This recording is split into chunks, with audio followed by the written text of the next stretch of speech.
Our story begins in a big and loud city. The first rays of the warm sun were breaking through the curtains of the windows of houses and apartments. At this time, the main character was in the bathroom, and he had just heard someone call him. The guy ran out of the bathroom with a smile on his face and hurriedly ran to the ringing phone. He suddenly jumped onto the bed, and with a slight movement of his hand he was able to grab the phone and pick up the receiver the first time. But when our hero heard the voice of the bank representative, he was very disappointed and upset. Connecting his phone to charge, the main character was indignant about the fact that borrowers called him very often. Having put his phone on charge, a guy named Tianling lies down on the bed and says that he was fired from the company and now he cannot find a job. Taking a photo of his family, Tianling sadly remembers that he had an older brother, for whom his parents were willing to spend larger sums than for him. And therefore, the main character understands that soon he will have to feed on the land alone,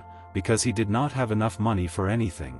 Also, Tianling had one problem. He absolutely did not want to ask for money from his relatives, since his pride did not allow him to do so.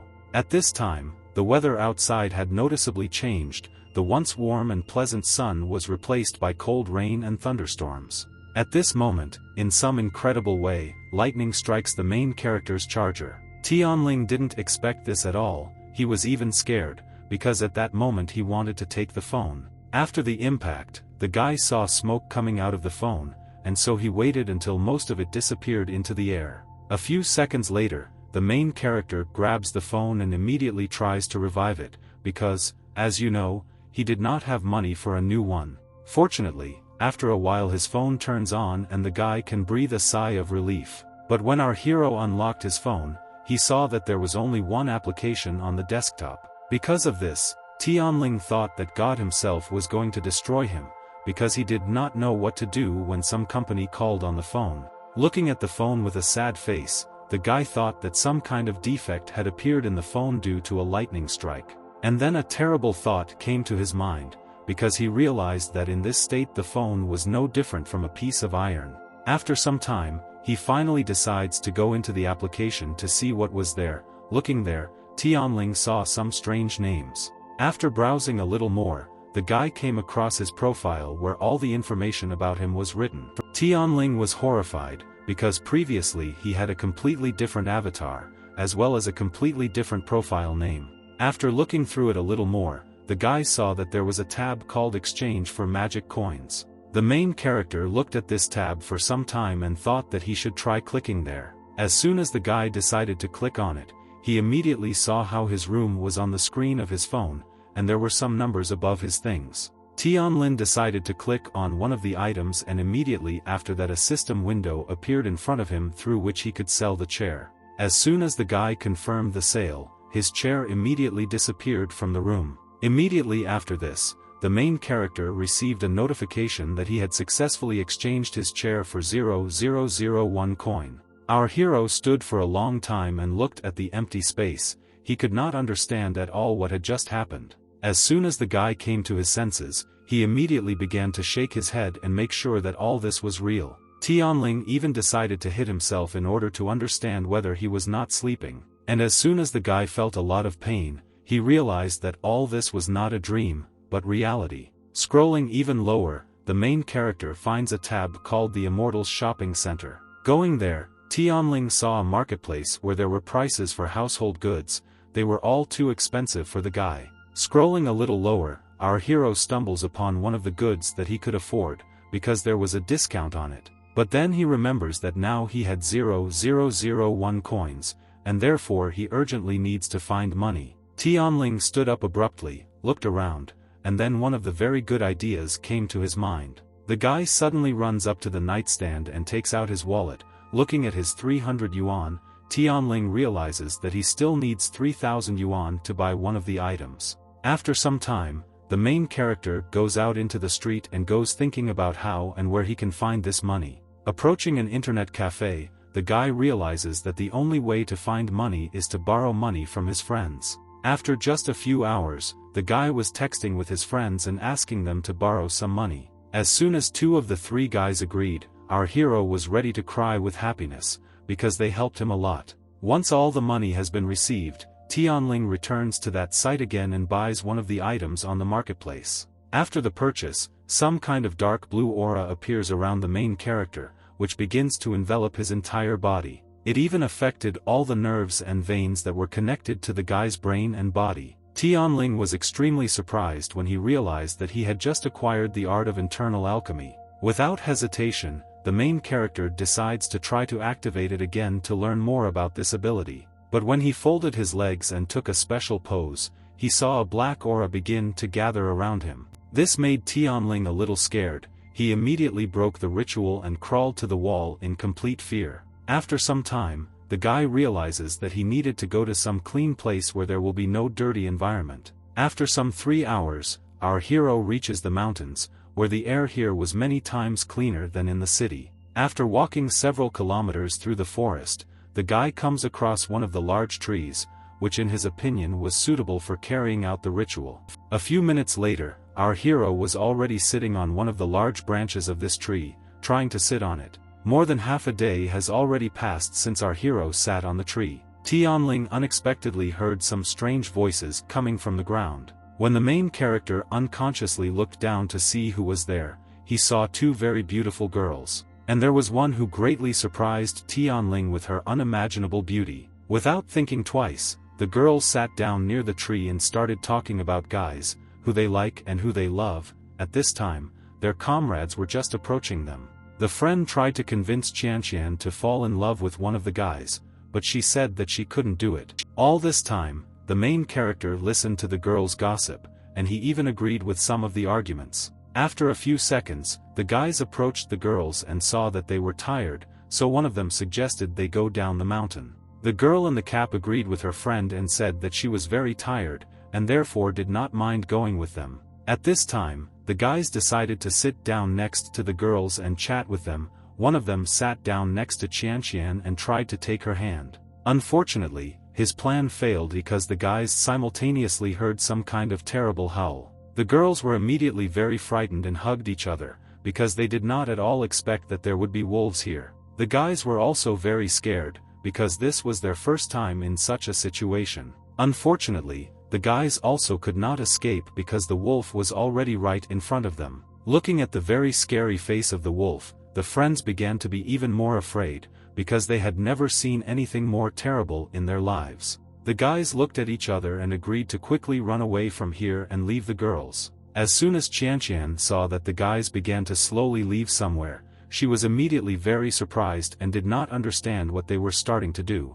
The main character saw how the guys abandoned their girlfriends and began to run away somewhere. Despite all attempts to call them back, the girls still remain abandoned in the clearing. Unfortunately, they didn't have much time to think and do anything, because the wolf was a few meters away from them. At this time, Tianling quickly rose to his feet and began to think about what to do in this situation. He watched what was happening with a reasonable look and tried to quickly come up with at least some kind of plan. And then, he heard the girls, in despair and hopelessness, calling someone for help. Now our hero had only one thing left, to go and save the girls, because he had no other choice. Despite his fear and anxiety inside, the main character still decides to take this action. Without thinking twice, Tianling breaks a large branch and then jumps from the tree holding it in his hands. Taking on a menacing appearance, the main character orders the wolf to attack and try to survive. Unfortunately, the wolf did not wait long for his opponent,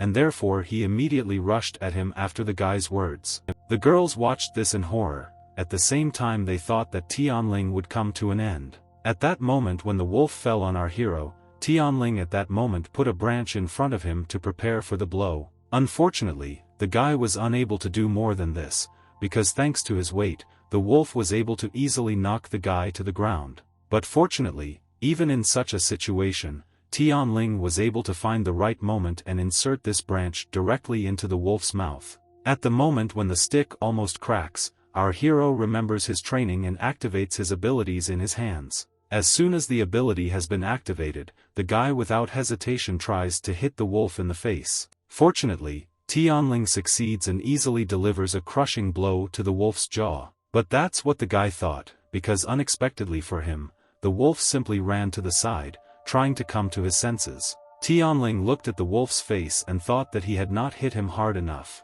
But then, the guy realized that this was the second right moment to finally defeat the wild beast. Tianling gets to her feet and kneels down to make a big rebound. A few seconds later, the main character rises high into the clouds and immediately aims at the wolf. Only a few seconds later, Tianling finally inflicts a crushing blow on the wolf, thanks to which he saves the girls from the wild beast. Once the wolf has been defeated, our hero approaches the girls and asks them if everything was okay with them. At that moment, Qianqian's legs began to tremble from the incredible stress she had experienced earlier, and because of this, she accidentally falls right into the hands of Tianling, who did not expect this at all. At this moment, the gaze of the embarrassed girl and the brown eyes of our hero met in one place, creating an awkward situation for both. But, after a few seconds, Qianqian realized what was happening and immediately apologized to the guy. When the guys got to their feet, they heard the girl's friend start calling someone and asking them to pick her up. At this time, Qianqian thanked the main character and asked him how he ended up here. Having not come up with anything better, Tianling, with anxiety inside, told the girl that he was just passing by. Qianqian, hearing this, analyzed the protagonist's action and invited him to be a security guard in her company. Tianling did not expect this. He thought that the girl would thank him in some other way, and instead, she handed him her business card with her contact information on it. And then, Qianqian looked sweetly at the main character and invited him to be her personal bodyguard. After some time, they come to the office to sign various papers, but one of the members of the organization did not want to do this. He was very surprised that the director personally asked him to give the guy a job, but when the deputy looked at the main character's salary, he was immediately very surprised by such a large number. At this moment, our hero comes into the office and says that from this day on he will work here. Without thinking twice, the deputy asks the guy to follow him,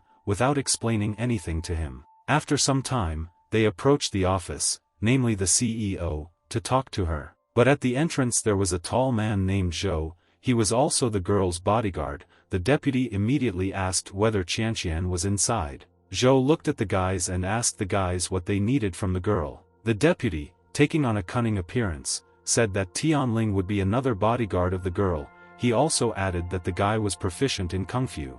The giant looked at the guy with a smile on his face and decided to check whether he really knew kung fu. Without thinking twice, the giant decides to attack Tianling with a regular attack. Our hero saw that he was being attacked, and so he sharply tilted his head back. And then, to protect herself, Tianling begins to increase the distance between herself and Zhou. The main character was able to surprise this guard and warm him up a little. As a result, the guy was shocked, because he did not expect that now he would have to fight with someone. At this time, the deputy smiled to the side and said that an ordinary bodyguard could not receive so much money, so he wanted to teach our hero a lesson. At the same moment, Tianling begins to watch as that giant approached him. Even despite the weight and skills of his opponent, the guy decides to accept this fight. Tianling didn't want to fight, so he decides to face off against the guard. The giant understood that he could lose, so he decides to kick the main character's leg with all his might.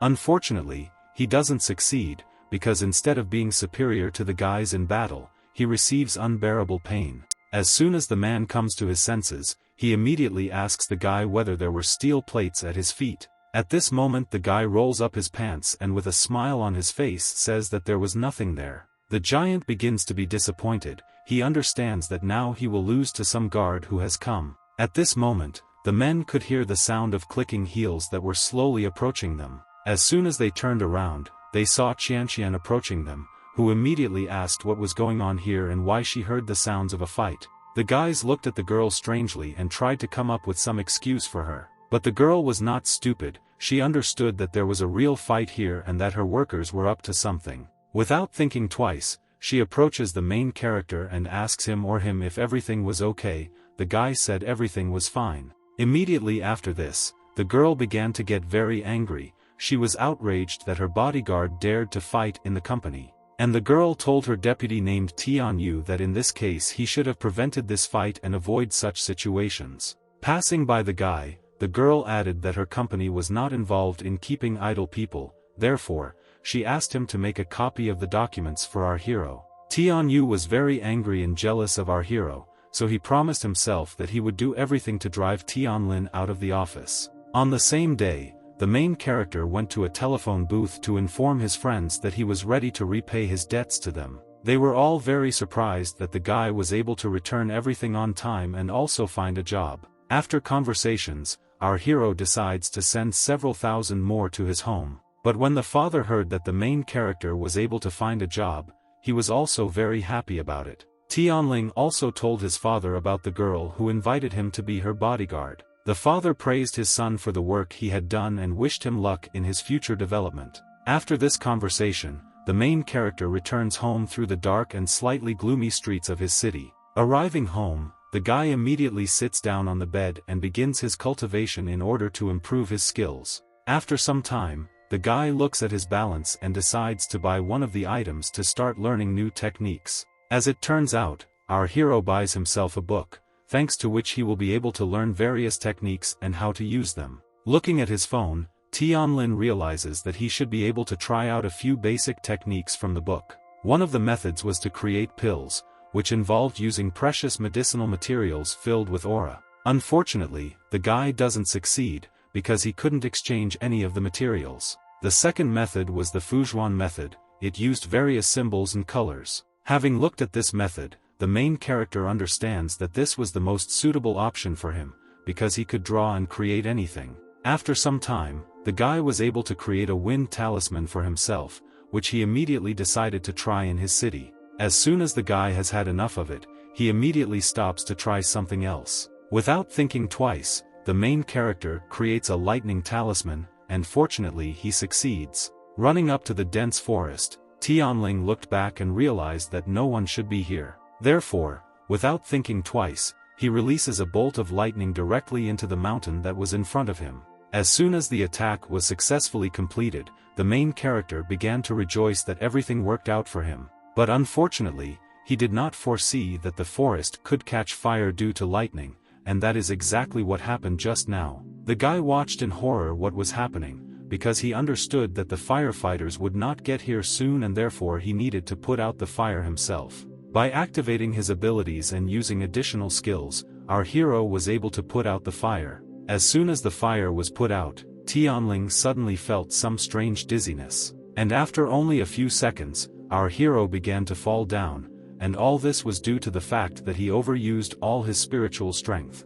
After only 1 week, the guy was already standing in the office next to the girl and doing his job. As soon as the girl finished on the phone, the main character asked her what happened. Qianqian got up from her chair and said that the jade market would not provide her with ready-made jades, so they would immediately go to the market to find out what happened. The girl, taking with her all the bodyguards, ordered them to be near her and go with her to the market. After some time, the guys come to the jade market to solve all the problems. Walking through the market, the main character hears how everyone around him was discussing Qianqian. It was surprising to them that she had come here. After walking a few more meters through the market, the guys approach an old man. The old man immediately recognized the girl and said with sadness in his voice that they had not seen each other for a long time.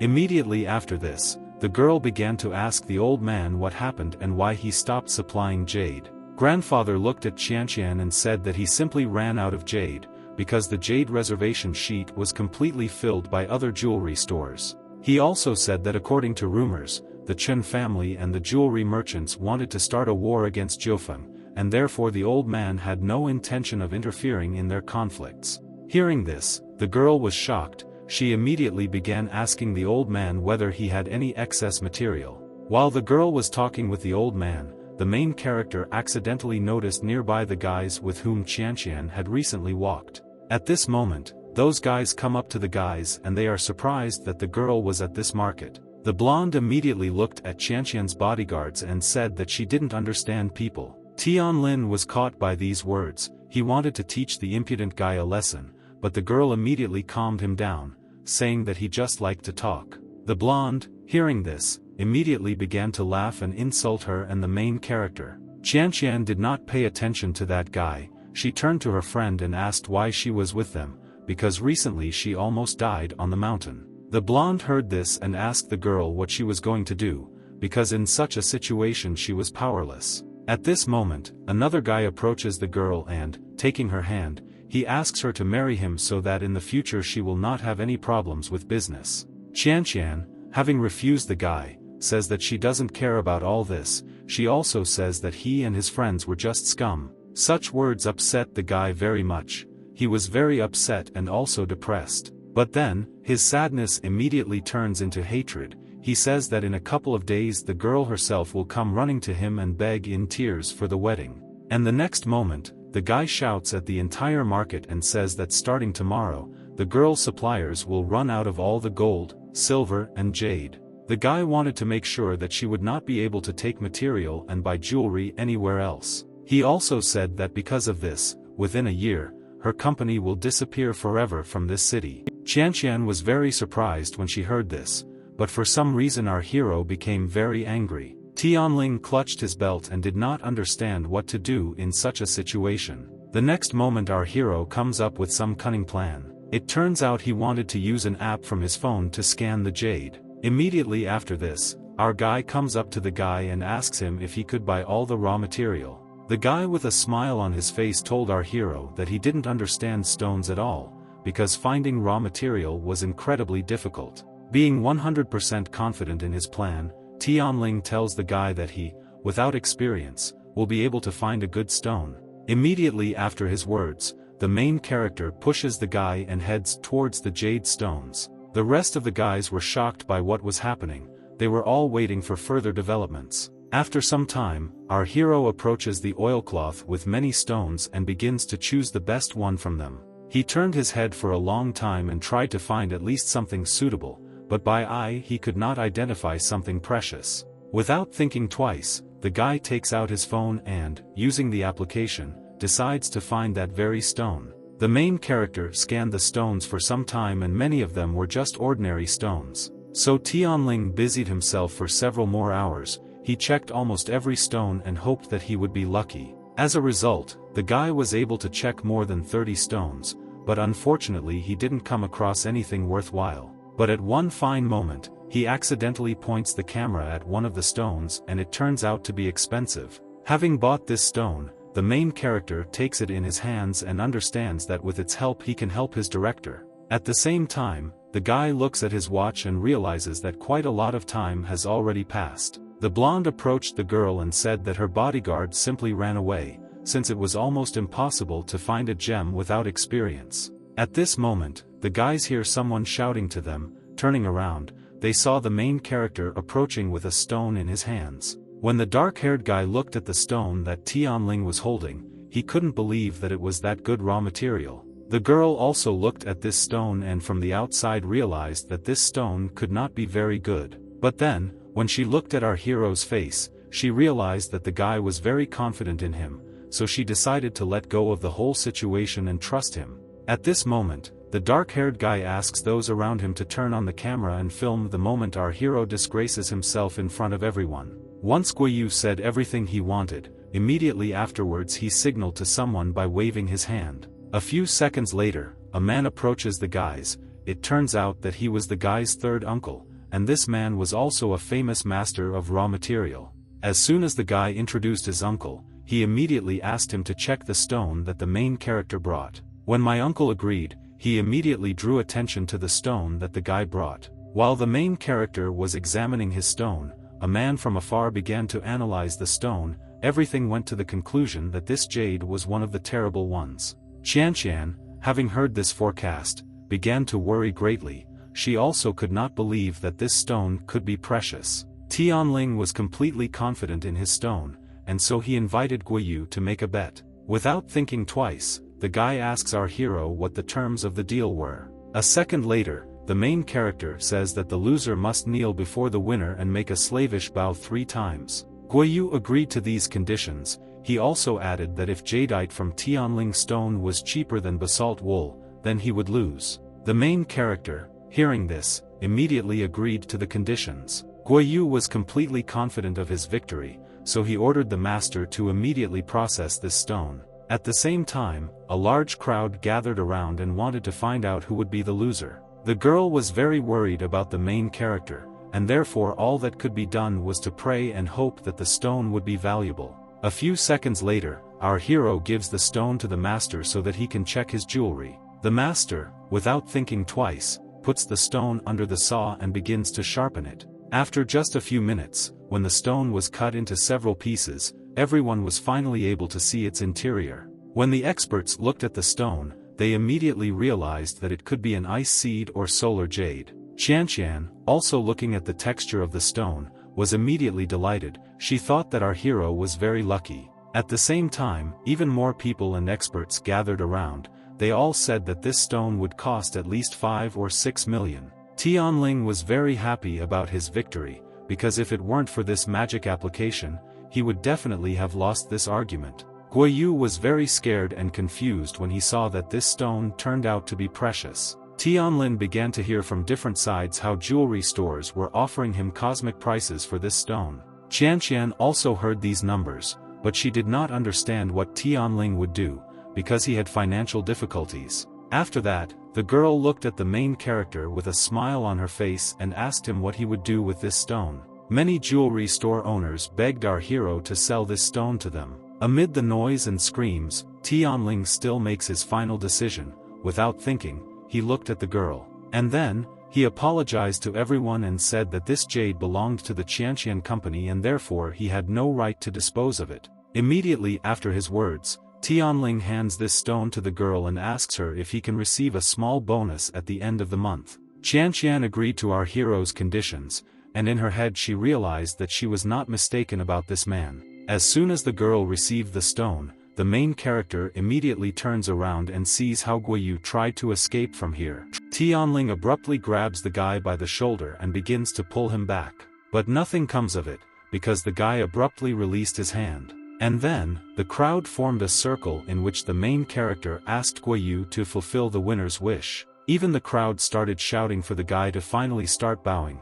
They all heard him promise to do so. Guoyu tried to scare everyone with his third uncle, saying that he was the mayor. And unexpectedly, this trick worked, because after these words, absolutely everyone fell silent and began to look in different directions. Immediately after this, the main character decided to grab the guy again and try to deal with him. But all this was seen by the blonde, who did not want his friend to be hurt, and so he decided to stand up for Guoyu, grabbing Tianling by the sleeve. But he didn't really succeed, since the main character was able to easily get out of the grip and push the guy to the side. As soon as the blonde was out of the way, Tianling immediately began to reach out to Guo again to finally grab him. But even here the blonde wanted to stop him. Without thinking twice he kicks the main character on the back so that he falls to the ground. Fortunately, he doesn't succeed because he bounced off Tianling's back like a spring. And only after this, our hero finally grabs Guo and says that he will make him fulfill his promise, no matter what. Immediately after this, the main character lowered Guo to his knees, and forcibly began to make a slavish bow in front of everyone. After the punishment, Guo, running away, shouted that one day he would destroy Tianling. A few seconds later, a girl immediately approaches the guy and asks him whether he didn't want to choose another stone. A few hours later, the main character finds another gem that cost him 45 coins. When Tianling brought another stone, everyone started shouting to him that today was his day. Immediately after the guy brought the stone, he gave it to the master who put it on the machine and began to process it. Qianqian was glad that the guy made a big contribution to her company. She said that if this stone turns out to be valuable, then the guy can become a raw material consultant. A few minutes later, as soon as the stone was processed, everyone could again see that it turned out to be precious. As soon as the girl saw this, she grabbed the main character with joy and began to hug him. Tianling, looking at Qianqian's happy face, realized that she was acting like a child. And the next moment, their eyes met again, and this moment was supposed to lead to a kiss. But nothing happened because both suddenly came to their senses and realized what could have just happened. Then the master approaches the guys. Tianling asked him what kind of stone it was, and the man said that it was an ice emerald, which was much more expensive. As soon as our hero took the stone in his hands, he immediately looked at the girl and said that it was time for them to leave, since they were attracting a lot of attention. After some time, the guys leave the market and load the stone into the car. Zhuo praised Tianling and said that today he was at his best. The guy heard all this and said that he found stones thanks to his abilities. After some hours, the guys returned back to the office, driving along serpentine roads. At one point, the car's tire explodes, thereby stopping their movement. The men looked at each other and, with a plan worked out in advance, gave each other a sign. The girl was perplexed that the tire had burst just like that, but she was immediately reassured by the main character who asked her not to get out of the car. As soon as the guy got out of the car, he immediately saw the robbers who were already ready to fight him. But our hero was not afraid at all. Looking at the robbers, he began to smile. And the guy smiled because he saw how his comrade ended up behind these robbers. The robbers checked the information that Guo told them, and realized that they had come for the right person. Qianqian looked back and saw that the robbers had weapons. She began to worry very much about the main character. Therefore, the girl came up with a small plan in her head, for which she needed to get behind the wheel. Being at the steering wheel of the car, the girl puts the car into reverse and tells herself that she will definitely help the main character.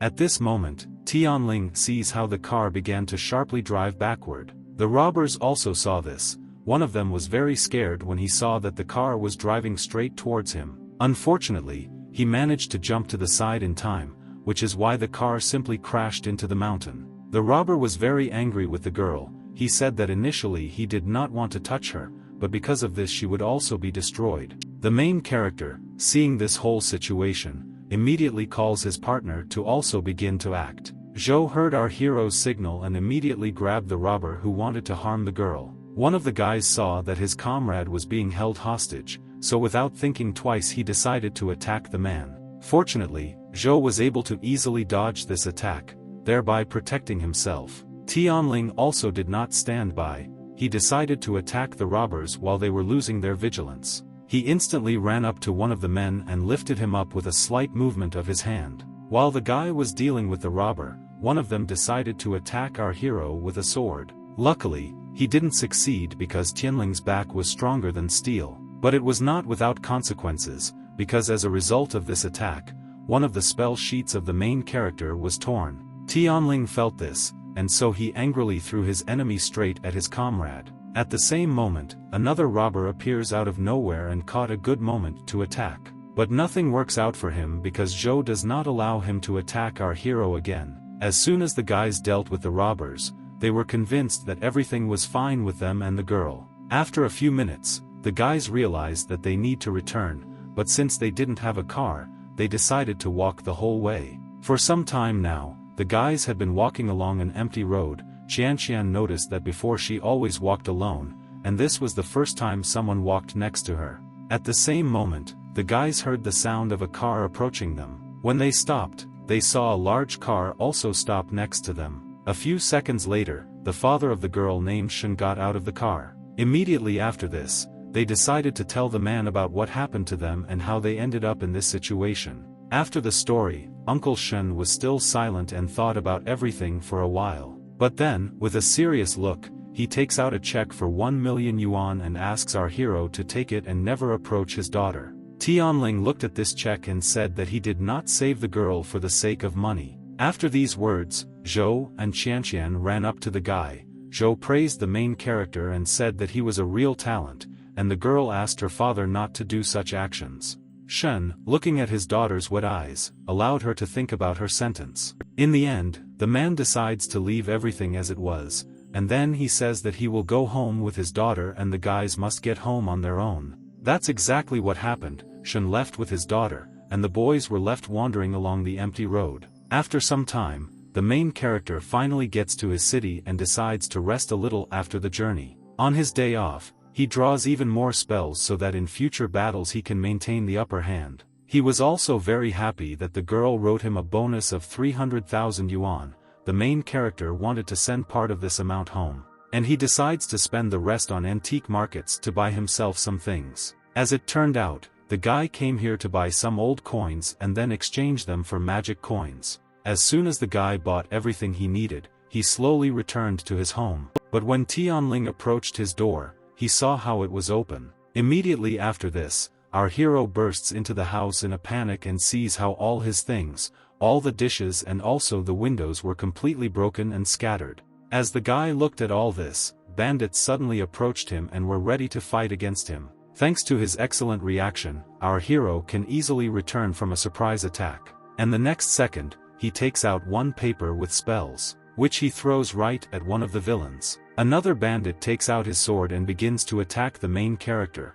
but fortunately he doesn't succeed because the guy catches the sharp sword with his palms. During the battle, the main character asks the bandits whether Gua sent them. The bandit, without trying to maintain the anonymity of his customer, tells him all the information and that in fact they were sent by Gua. Immediately after these words, the main character destroys the bandit's sword with one light clap. The man was shocked. For the first time in his life he saw how some guy was able to break his sword. But then, when he comes to his senses, he immediately orders the others to immediately attack the main character. The bandit's comrades immediately obey him. They immediately take out bottles and try to attack the guy. But nothing works out for them because Tianling takes a stick out of nowhere and begins to defend herself. He was able to easily repel the attack of these bandits, and also deal them a good blow. Thanks to such force of impact, our hero was able to throw the bandits to the far end of the room. The men realized that their opponent was too fast. They even assumed that they were not fighting against a person. At that moment when the main character lost his vigilance, one of the robbers took out a pistol. Having reloaded the pistol, the robber pointed it at the main character, and without thinking twice, he shot straight into the guy's back. Unfortunately, the bullet will hit Tianling directly, throwing him several meters back. The guy didn't believe in it. He didn't want to think that this was how his life would end. But then, the main character realized that this could not happen because he was an unusual guy. After the shot, our hero gets to his feet and begins to examine himself for wounds. As soon as Tianling realized that he was unharmed, he immediately looked at the bandits and smiled strangely. All this frightened the robbers very much. For the first time in their lives they saw how a person could survive after being hit by a bullet in the body. And then the bandits got even more scared when they saw that the main character began to attack them. The guy again took out his stick out of nowhere and dealt a good blow to the bandit's back. With this blow, he was able to knock out his opponent and make him fall to the ground. The bandits' comrades saw how strong our hero was, and so they decided to run away so as not to lose their lives. Tianling was very surprised by the actions of these men, because initially they came to him to destroy him. After you escaped the bandit, our hero approached the wounded villain and checked whether he was still breathing. After some time, the main character heard the sounds of sirens that were under the windows of his house. And only a few minutes later, he heard someone approaching his room. After some time, the police entered the room. The girl in uniform said that someone called them and reported an accident. Tianling looked at the girl and said that everything was fine here, because the guy lying on the floor was still breathing. Without thinking twice, the girl approaches the wounded man and also examines him. As soon as she was convinced that the man was still alive, she immediately turned to the bandits' comrades and said that they needed to answer for the false call. The bandits, having heard this, immediately began to be very worried and afraid. They grabbed each other and asked the officers to help them. The girl turned to the main character and asked whether it was he who beat that guy. Tianling said that these guys broke in here and tried to rob him. The men said that all this was not true, and did not also say that Tianling was a monster whose bullets did not take. After these words, these men were detained, and the girl apologized for the disturbance. Before leaving, the girl looked at the main character again and said that he was not so simple. After some time, a dark and cold night sets in the city. Our hero, sitting on the bed, understands that Guoyu was becoming more and more reckless. He also understood that he needed to destroy it as quickly as possible. And for this, our hero needed to track Guo's location, and he did this with the help of a talisman called Search Through 1000 Miles. Immediately after his thoughts, the main character takes out this talisman, and then, the guy fixes it in front of him and begins to activate his abilities to start the talisman's work. As soon as the talisman starts working, after a few seconds it burns to the ground. As soon as the talisman burned down, the main character was able to see through it the location of Guoyu,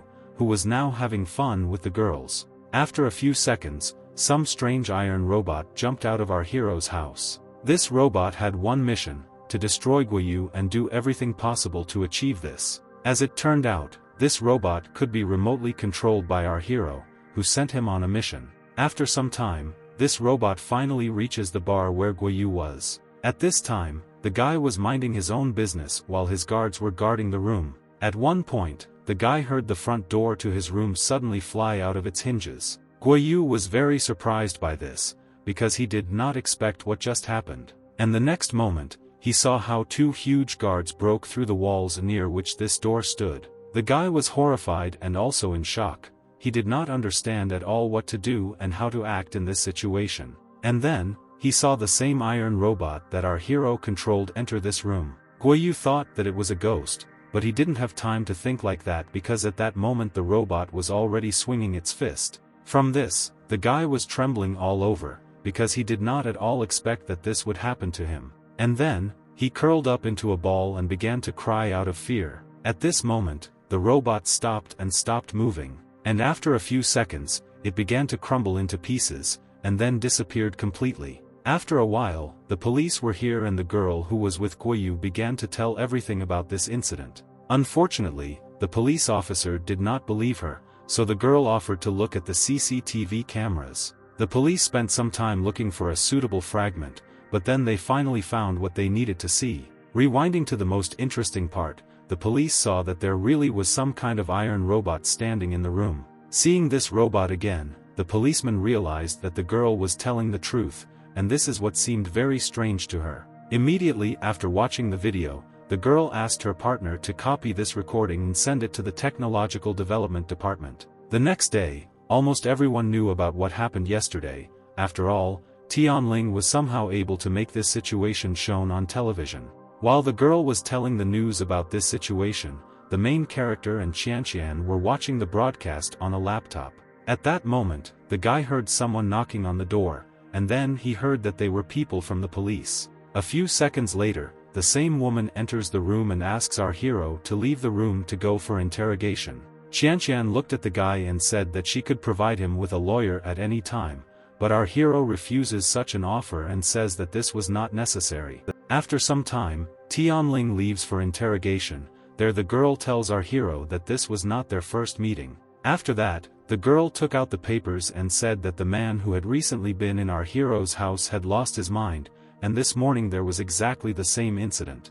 And then, she got up from her chair and assumed that he was involved with both of these people, and therefore the girl could not think of it as a mere coincidence. After these words, the guy became close to the girl and asked her to provide evidence. Immediately after that, she turned around and asked Tianling why he thought that she had no evidence. As soon as the girl turned around to say something else to our hero, she suddenly stops and starts looking at something. As it turned out, she was looking at the very papers through which Tianling defended himself and carried out the final attack on Guiyu. Having looked closely at the papers, the girl remembered that she had seen one of them at the crime scene. Without thinking twice, she asked the main character where he got such papers. Tianling said that he just saw something like this on TV and tried to redraw it. After these words, the girl looked at the guy strangely and thoughtfully, and then, she said goodbye to him, finally saying that they would soon meet again. After the interrogation, Tianling goes out into the corridor and there he meets Qianqian along with his assistant. When a girl sees a guy, she asks him if everything was fine. Our hero says that everything was fine. At this moment, the deputy began to smile and say that he would hardly laugh in Tianling prison. Qianqian, not paying attention to her colleague's words, asked our hero whether he was good at selecting stones. Tianling agreed and said that most likely he was born with supernatural powers. The deputy again could not remain silent. He told our hero that last time he picked up the stones at random, and that he was just lucky. Tianling was unable to listen to the man's conversations, and therefore, to prove his superiority, he asks him to prepare 10 stones in order to determine the most precious one. After some time, all 10 stones were on the table. The guy's job was to determine their quality and rank them in value. In just half an hour, Tianling was able to line up all the stones according to their value. At that moment, a girl and an assistant approached the main character to check his work. The assistant was completely sure that our hero did everything wrong, and therefore he was completely sure that he was right. A few minutes later, an expert enters the room and, having examined the stones, says that our hero did absolutely everything right. As soon as Qianqian heard this, she offered the guy to become a raw material selection consultant with a salary of 5 million per year. The assistant was shocked by this figure, he believed that the main character had placed these stones at random. And then, he asked the girl not to be deceived, because with such numbers it could be considered that she supported him. Immediately after his words, the assistant tried to attack the main character and harm him. But fortunately, he doesn't succeed because Tianling easily lifted this guy up with just one hand. And then, he easily threw this guy right into the wall, with the words that he should get out of here. Immediately after this, Qian approaches the guys, who finally dismisses the man and tells him to pack his things. The assistant was completely angry. Finally he called the guys' names and said that they would very much regret what they had just done. After some time, when the man collected all his things, he was on the street and called his parents and told the whole situation. Our hero's room, which he had rented before, was destroyed by gangsters, which is why he had to temporarily move into a large hotel. Walk along the corridor, the main character realizes that staying here was not the best idea for him. Approach your door, the guy without hesitation takes out a card and tries to open the doors. As soon as the doors to his room open, a hand appears out of nowhere and immediately grabs the guy by the neck. As it turned out, there was a man in the room who wanted to destroy the guy. Fortunately, the main character survives because he previously applied a seal to himself, thanks to which he was able to escape. The killer did not understand why Tianling was able to survive, because after his blow no one could survive. Immediately after this, the man saw the main character sharply grab his hand, and having twisted it, the guy asked the unknown who he was. The man, sensing danger, immediately stepped aside and said that he came here to take revenge for his recently offended assistant. The guy, hearing this, immediately realized that the man who was in front of him was Zhao's father. At this moment, more hands appear out of nowhere, as well as a female voice, which said that the man could rest a little. As soon as the girl wanted to use her attack, our hero immediately tensed up and thereby blocked it. The girl was very surprised when her signature attack could not work on our hero, and the next moment, the guy grabs the girl's finger and begins to squeeze it very tightly, and after a few seconds, he delivers a precise blow to her stomach, thanks to which he throws her several meters away. The man, seeing all this, began to get very angry,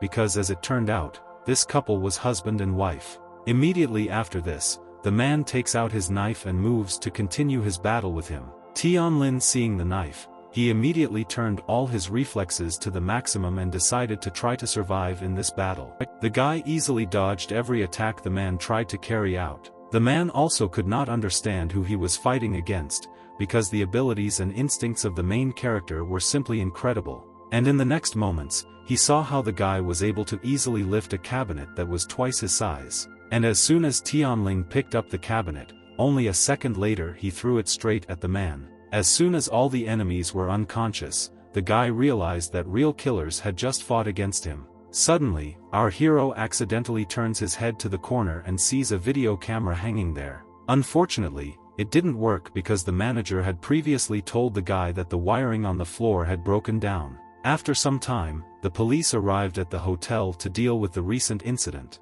At this moment, Tianling appears out of nowhere. This time he was on a skateboard. The guy loses control and starts flying straight towards the girl. People who watched this from the side were shocked, because it wasn't every day that you could see some guy falling on a policeman. At the same moment, the main character and the police girl find themselves opposite each other. After only a few seconds, both come to their senses and the main character tells the girl that he has prepared a gift for her. As soon as the police squad and the girl entered the room, they all saw tied-up killers sitting in the middle. As it turned out, these two were the most wanted criminals in the city. The officer was very surprised by such a gift, because they had not been able to catch these bandits for several years. After some time, our hero meets with a woman who I had to show him his new home. As soon as she said that Tianling's new home would be here, she immediately smiled very strangely. Our hero noticed this. From her smile, he felt some kind of problem with her mental state. A few minutes later the guy looked around his room, everything suited him,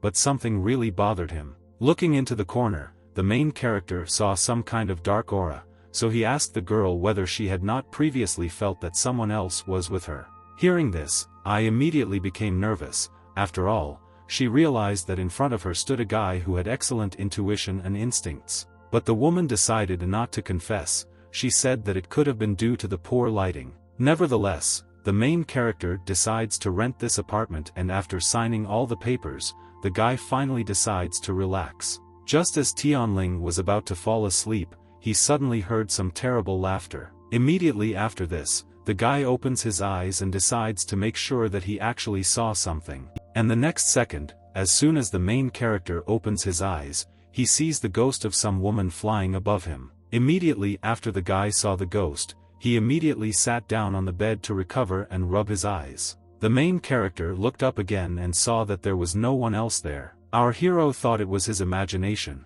but he understood that this could not have happened since he was engaged in cultivation. And then, Tianling understands that all this could really be, because remembering the woman's condition, he understands that there is clearly someone here. While our hero was trying to come up with a solution, out of nowhere the ghost appears again and starts looking at him. At the same time, Tianling comes up with solutions and decides to use a talisman to drive out this spirit. As soon as a suitable talisman was found, the guy happily raised his hand with the talisman up and shouted its name. Unfortunately, our hero doesn't succeed because a sudden wind immediately blows away this ticket. Also, this wind scattered many other talismans that I will now have to collect for the hero for some time. When the guy was distracted again and looked to the side, he again saw the ghost of the girl that I was looking at him. Being under a strong wind, Tianling understands that it was the hands of a girl who I did not want to be expelled. The next second, our hero notices the talisman he needs,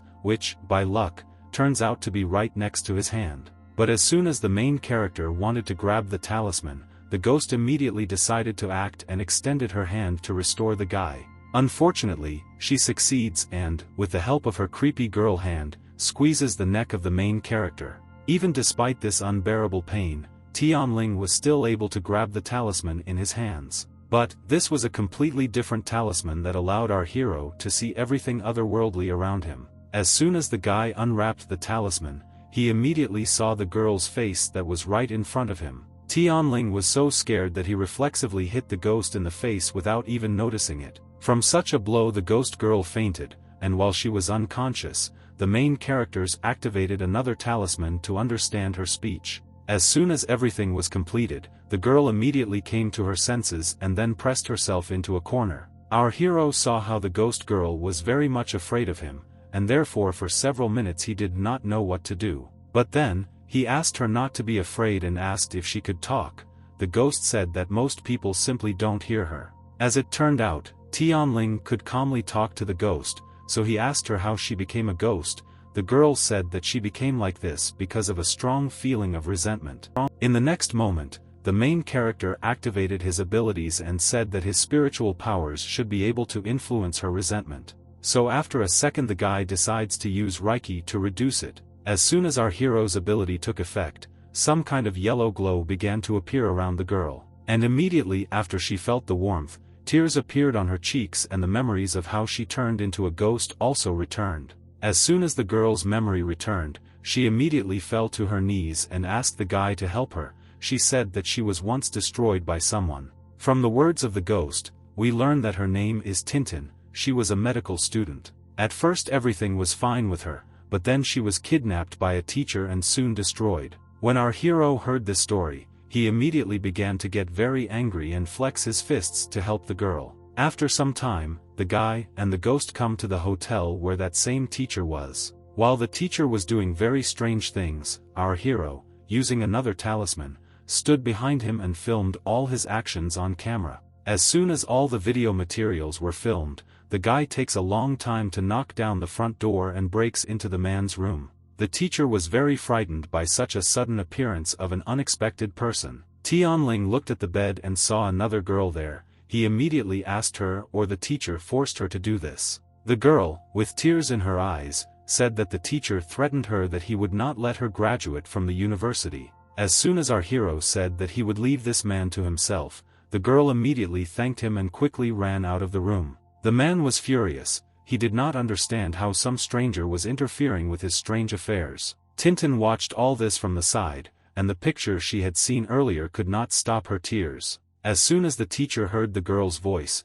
he was immediately very frightened because he remembered that she had been destroyed earlier. As soon as the man himself admitted what he had done, our hero immediately praised him for his excellent work, because all this time he was filming everything on camera. Tianling looked at the girl's spirit and asked her not to worry about anything, because now he will take revenge for her. The teacher was even scared. He tried to intimidate the main character with his name and status, but he didn't succeed at all. After all, even despite all this, Tianling decides to fulfill his promise and punish the insolent man. After some time, this teacher sat tied up near the bed and waited for the police to arrive here. As soon as the police arrived, the girl picked up a piece of paper that was lying near the man, in which it was written that this was the second gift from our hero. The next day, the main characters and the girl watched an earlier news broadcast about which the teacher was talked about. As soon as the episode ended, Tintin's grievances dissipated and she began to turn back into a human.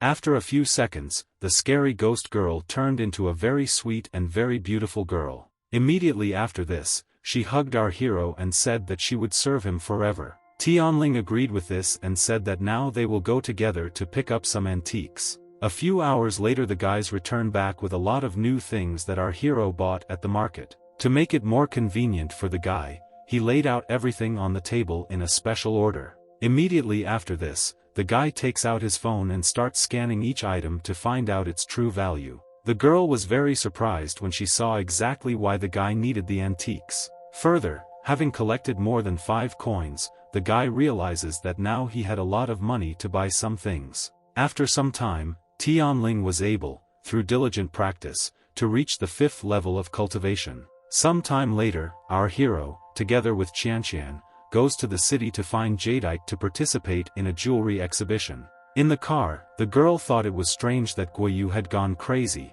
so she asked our hero if he was doing well with the police. As soon as the guy said that everything was fine, a second later he felt like someone was spying on him. As it turned out, it was Officer Mi, who was ordered to observe the main character. After some time, the guy, along with the others, drives to the market where many people immediately recognize him. Tianling immediately approaches a variety of stones and begins to examine them to choose one of the most expensive. At the same time, he was being watched from the side by spies who still had not found anything suspicious. Tianling, thanks to his incredible abilities, he felt like he was being watched all the time, and despite this, he still decides to pretend that he didn't care. After some time, the main character chooses a stone and takes it to the master. He, along with Chanan and a huge crowd of people, watched as the master carefully cut this special stone. The spy understood that if our hero was always looking for such stones, then he probably had to have some kind of secret, because luck alone was not enough. Immediately after these thoughts, absolutely everyone saw how the main characters were able to pick up a stone that contained red jade. Those people began to rejoice and shout, because this was one of the greatest knaves that man could find. The spy also couldn't believe his eyes. For a second he thought it was just some kind of coincidence. A few minutes later, the master craftsman prepares another stone that will soon be cut into pieces. As soon as the master saw the color of the stone's texture, he immediately froze and was very surprised. Everyone else did the same, because they had to breathe to find out what the texture of this stone was. The spy also did not understand what was happening, because it was the first time in his life that he was in such silence. A few seconds later, the master, with a smile on his face, picks up this stone and shows all the people that it was emerald in color. As soon as all the people found out that it was glass jade, they began to scream and rejoice at the next successful selection of our hero. Chanan was also very happy about this. She, being overcome with emotion, jumped into the arms of our hero and began to hug him. The spy, seeing all this, immediately realized that Tianling was an ordinary person. And then, he turned around and handed over an earpiece so that the other groups would stop watching him. This signal was also received by Officer Mi, who was also watching from the side. The girl turned around and looked at our hero with pity and asked herself whether everything would be fine with him. The next day, the guy decides to get into his laptop and check his bank account.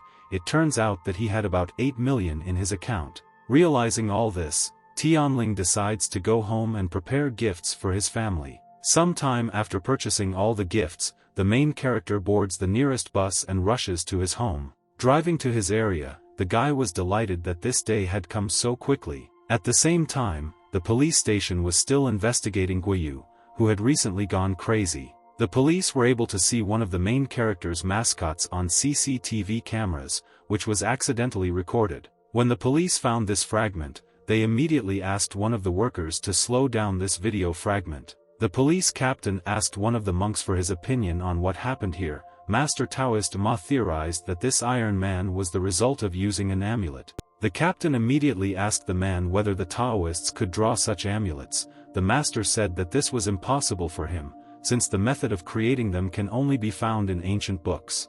The old man also said that he had been practicing for decades, but until now he had not been able to create the basis for such a talisman. As a result, the captain understands that this robot was created technologically, and it could not be connected in any way with our hero. Immediately after this, he calls his investigators and asks them to stop monitoring the guy. Officer Mi, just hearing Tianling's name, was worried every time for some reason, and therefore she did not understand what was happening to her. At the same time, as soon as the spies received an order from the commander, they immediately confirmed that they would immediately retreat. As soon as the spies left their post, our hero immediately noticed that they had stopped monitoring him. A few minutes later, the guy comes to his home where he said that he had prepared small gifts for his parents. Immediately after this, he calls his mother and presents her with a box with a small beautiful bow. When the woman opened the box, she saw a gold necklace lying there. This gift made my mother very happy. While mom was happy about the gift, dad asked our hero whether he had forgotten about it. Tianling instantly walked up to his father and said that he had also prepared a small surprise for him. Immediately after this, a delivery man comes to the house and says that he had an express delivery for a man. When my father signed all the papers and signed for the delivery, he immediately put the box down and began to unpack it. As soon as the man unwrapped all the tapes and boxes, he saw how his son gave him a new and modern laptop. The father, like the mother, was very happy with his gift. He thanked his son for it and said that now he had a new powerful computer. At the same time, the protagonist's younger brother comes home, who did not know at all that Tianling was finally home. When Tianqing saw his brother, he immediately greeted him and began to rejoice that he was finally home. And then, the boy took a small step and grabbed his brother tightly, hugging him. Tianling also did not leave her brother without a gift. He said that he bought him a new bicycle. Tianqing thanked his brother with a kiss on the cheek, but our hero didn't like it and asked him to get down. After some time, the whole family got together and started having dinner. The next day, the main character helped his mother around the house and prepared some tasty dish. Suddenly, he heard his brother come home. Unfortunately, our hero heard some sadness in his voice. Tianlin turned to his brother and asked what happened to him and why he was all knocked down. The guy covered his wound with his hand and said that he was fine. Tianling tried to find out from his brother what happened to him, but the boy did not want to tell his brother about what happened at school. And at that moment when our hero looked at the bike and saw that the tires were punctured, he realized that he would have to figure it all out on his own. As soon as the main character finished all his business, he immediately went to his father to tell him that someone had beaten Tianqing. The father said that he knew about everything and warned his son not to get involved in this, because the one who beat him was very influential. The father said that this guy's name was Li Ming. He was the son of the director of the local metallurgical plant. Their family was very rich and that's why the guy detained everyone. Tianling doesn't care about this guy's status, because after all, his younger brother was beaten and that's why he told the court that he couldn't just leave it like that. The father, having heard this, grabbed his head and said that our hero should not go there under any circumstances, because Li Ming's family was supported by a certain force. Our hero, hearing this, immediately said that everything was clear to him, and then the father asked his son not to be too impulsive. Tianling agreed with his father and said that now he will go talk to his brother. A few minutes later, the main character comes to his brother's room and asks him to tell him everything that happened at school. The boy said with tears in his eyes that Li Ming was jealous of his bike, which is why he punctured the tires and beat him up. Our hero immediately approached his brother and, putting his hand on his head, said that a little later he would go to his school. Immediately after the conversation, Tianling leaves the room and takes out one of the amulets, thanks to which he will immediately go to deal with the offender. After some time, the guy comes to his brother's school and now he is already standing near the entrance to the office where Li Ming studied. Tianlin immediately saw the guy and realized that he had settled down very well here thanks to his connections and parental money. Our hero immediately goes there and at the same time looks around what the other children were doing. Approaching Li Ming, the main character saw him sitting on the phone and looking at something. When the guy looked closer, he saw the boy watching a horror movie which had very creepy scenes. Without thinking twice, Tianling pulls out the cord from the phone connector and takes out the guy's headphones. At the same moment, the boy gets very scared and starts screaming at the whole class. The teacher notices all this. He immediately ordered the guy to stand up and tell him what he was doing for half the lesson. Li Ming immediately gets up at the teacher's request and continues to stand silently and look at the floor for some time. The teacher, seeing that the guy was silent all the time, said that he would stand like that until the end of the lesson. But, our hero didn't think so because being invisible, he could do whatever he wanted, and so he decided to kick the guy as he just stood still. Because of this kick, the boy falls face first into the book. Such a blow was very painful for him. Li Ming immediately thought that it was his classmate, so he began to threaten him, but the student immediately got scared and said that it was not him. The teacher also saw all this and asked the guy why he couldn't just stand there and do nothing. This made Li Ming very angry. He shouted at the teacher and told him not to go too far, because if the boy told everything to his father, then the student would no longer work here. Tianling watched all this from the side and realized that the boy needed to be taught a lesson again, since he was rude to his elders. Without thinking twice, the guy gives the boy a good slap in the face, causing him to immediately fall to the ground. Li Ming was furious. He immediately turned back and asked his already intimidated classmates who did all this.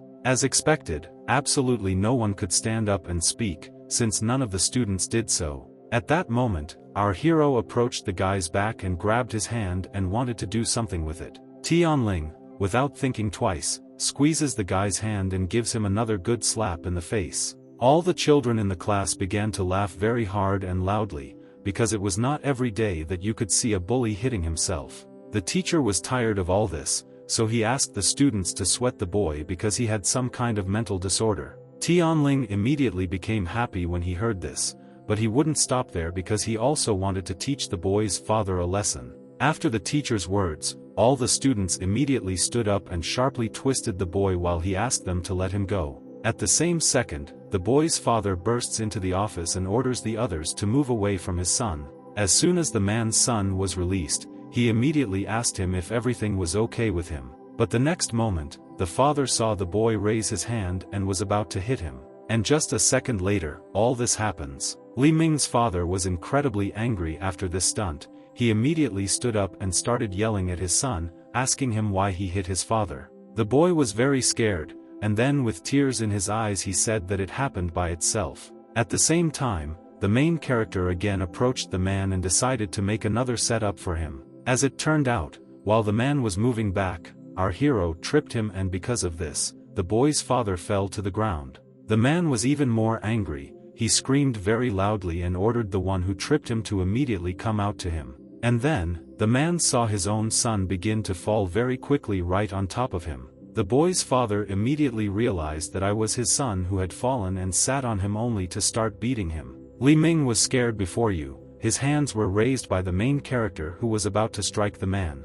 The next second, all this happens, the boy began to hit his father with high-speed attacks with his fists. The man suddenly comes to his senses and orders the others to do something to stop his son. But no one dares to do anything, because if anyone gets involved in a fight, he will be very sorry. At the same time, another teacher comes into the office and decides to call the police. After some time, several police cars drive up to the school, having just arrived to respond to a call. The police didn't even bother to investigate at all. They immediately tied up the boy and decided to send him to a psychiatric hospital. Behind all this, the main character attacked from the side, who was glad that everything happened exactly the way he wanted it. After some time, the school was finally able to breathe a sigh of relief.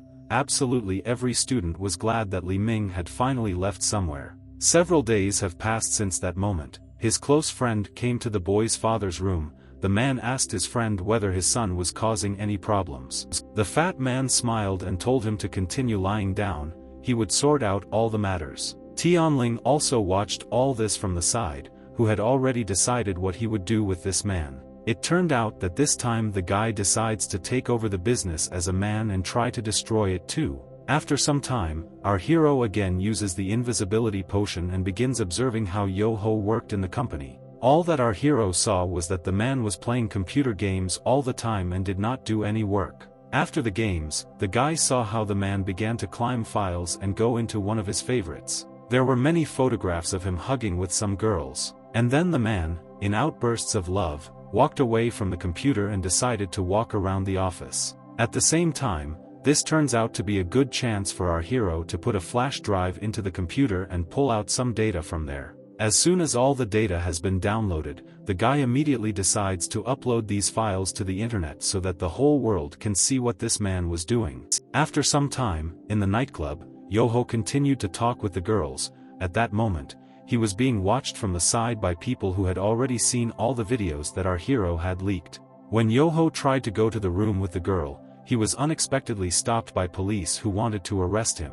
But the man did not want to give up so easily. He threw the girl aside and tried to fight off the law enforcement officers with the help of his fists. As expected, he did absolutely nothing because these police officers were already well trained. And after some time, the man was tied up and taken to the police station. Being tied up and twisted, Yo-ho could not at all understand how this could even happen to him. After this incident, our hero's family gathered for dinner again. They ate and celebrated the fact that Li Ming had finally left school. Tianling also ate and listened to how his parents admired what had recently happened. As soon as the father finished his portion, he immediately stood up and asked his wife to dress as best as possible, because after some time they would go to the main character's office.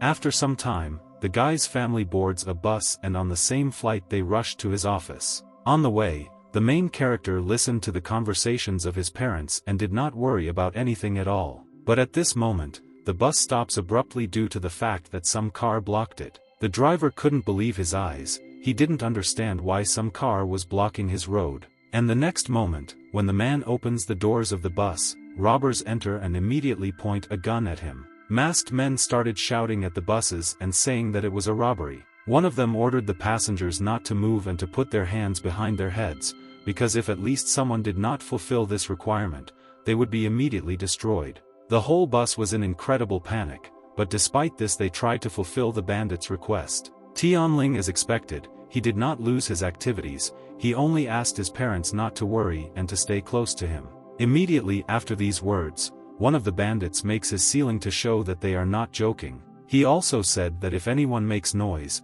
he will also immediately destroy them. After these words, another man orders the passengers to put their things into the bag he was holding in his hands. Passengers with shaking hands folded their most expensive things that they had taken with them on this trip. All this was observed from the side by our hero, who understood that these bandits could not harm him in any way, and therefore the most important thing for Tianling was to knock out their weapons. The robbers were very pleased with what they were able to collect.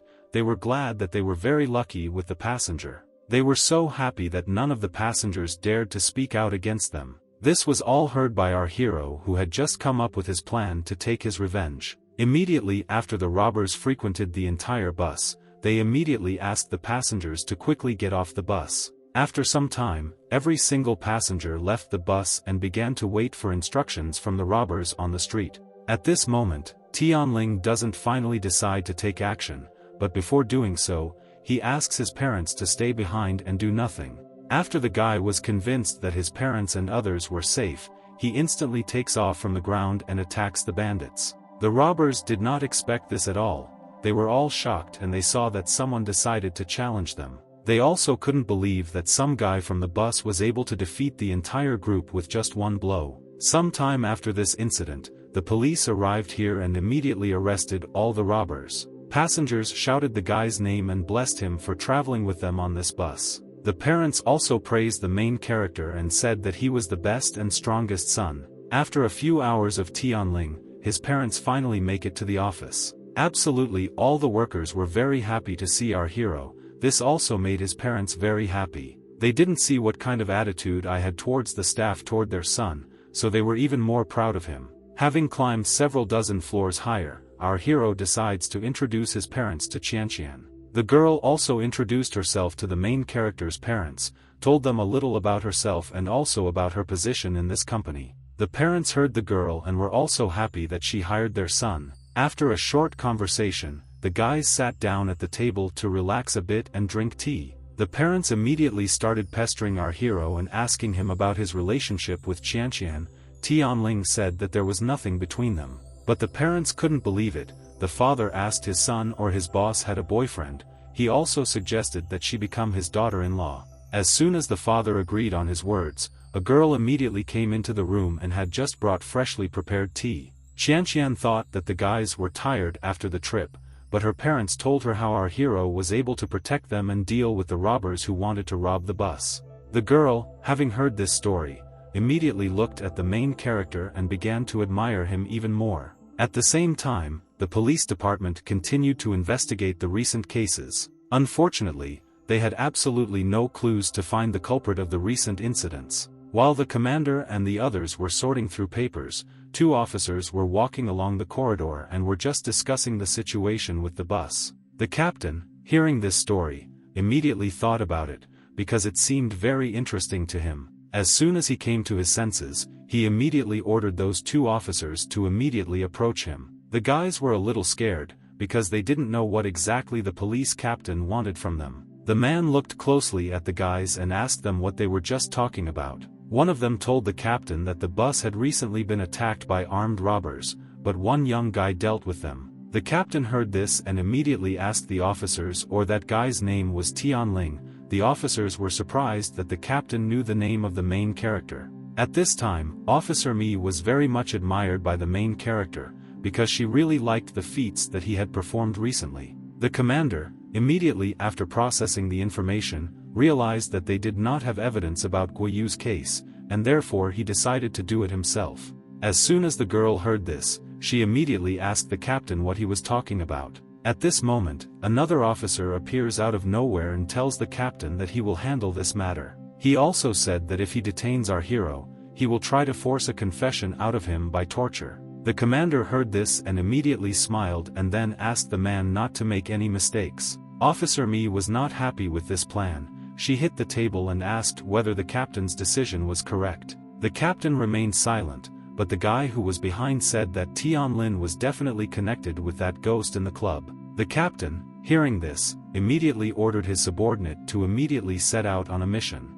The girl heard all this and was very nervous and worried about our hero. After the guy told his parents about where he worked, he sent them home by the next train. At this moment, the guy unexpectedly receives a call from Officer Mi. The main character, without thinking twice, picks up the phone and immediately asks the girl the reason for her call. A few seconds later, the girl tells our hero what awaits him, and in the end she asked him to be careful. After talking with the policeman, the main character immediately hangs up.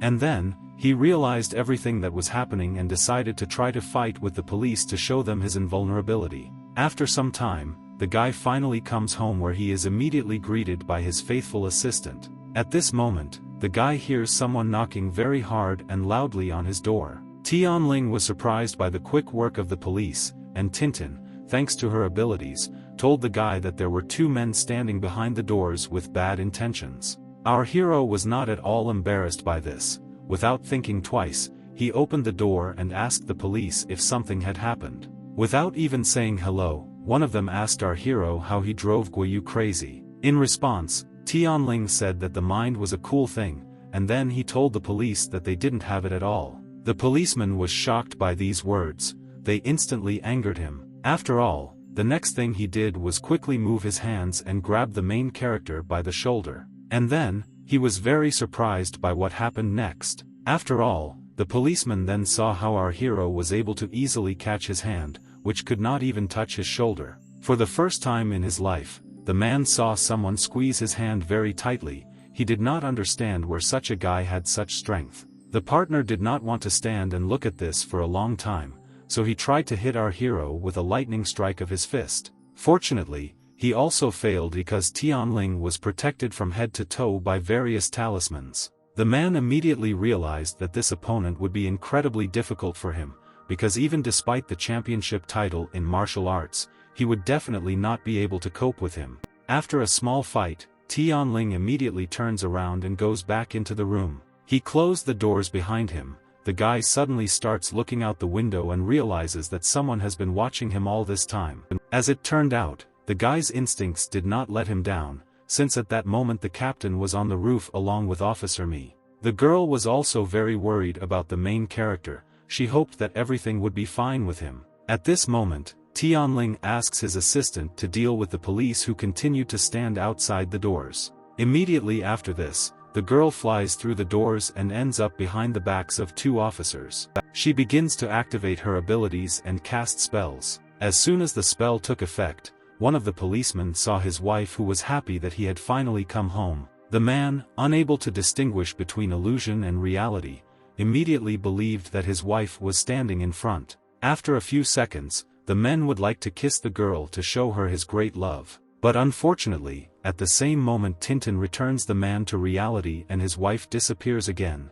The girl, watching this from the side, could not help but laugh, because it really turned out to be very funny. As soon as the man came to his senses, he was very scared and surprised by what had just happened to him. The captain, like the officers, could not understand at all what had just happened. After this incident, the main character and Qianqian come to a jewelry exhibition, where they will show their products. All the people, when they saw our hero and the girl, immediately began to reckon with them and start various rumors about them. As the reeds walked along the corridor, they heard how happy the people were that they had arrived here. Tianling saw the girl's concern, so he calmed her down and said that these people simply had no brains. Suddenly, going up to another floor, on their way the guys saw old friends with whom they had not very pleasant memories. Qianqian's friend looked at her and said that her family had prepared well for the exhibition, so she asked the girl not to cry after losing.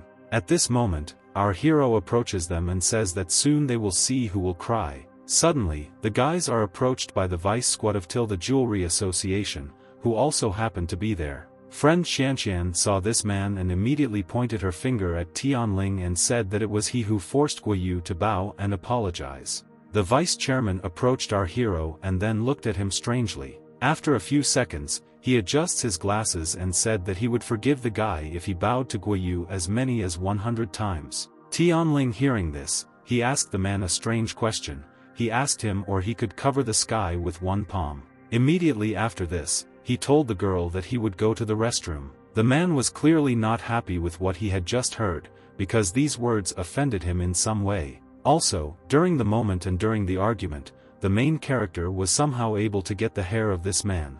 After a while, the vice president and Qianqian started arguing and shouting at each other. And at one fine moment, the man suddenly becomes ill. After all, the next moment he sees how for some reason his trousers were very wet. And then, the man fell to the floor and immediately a small crowd gathered around him, which I realized that he had incontinence. Chen and his girlfriend felt incredible disgust from such a picture. But then, they came to their senses when the man asked the guy to find someone who could help him. After this incident, our hero watched the video taken and said that one of the photographs was very good for uploading to the internet. As it turned out, with the help of the man's hair, Tianling was able to make a good curse, because of which he was so disgraced. Further, we learn that the entire exhibition takes place in 3 exhibition areas. The exhibition counters were well covered, and no one could see anything in advance, so the rest could only wait and wait. After all this, a girl named Mimi came onto the stage. She introduced herself and said that exhibition stalls would be opening soon.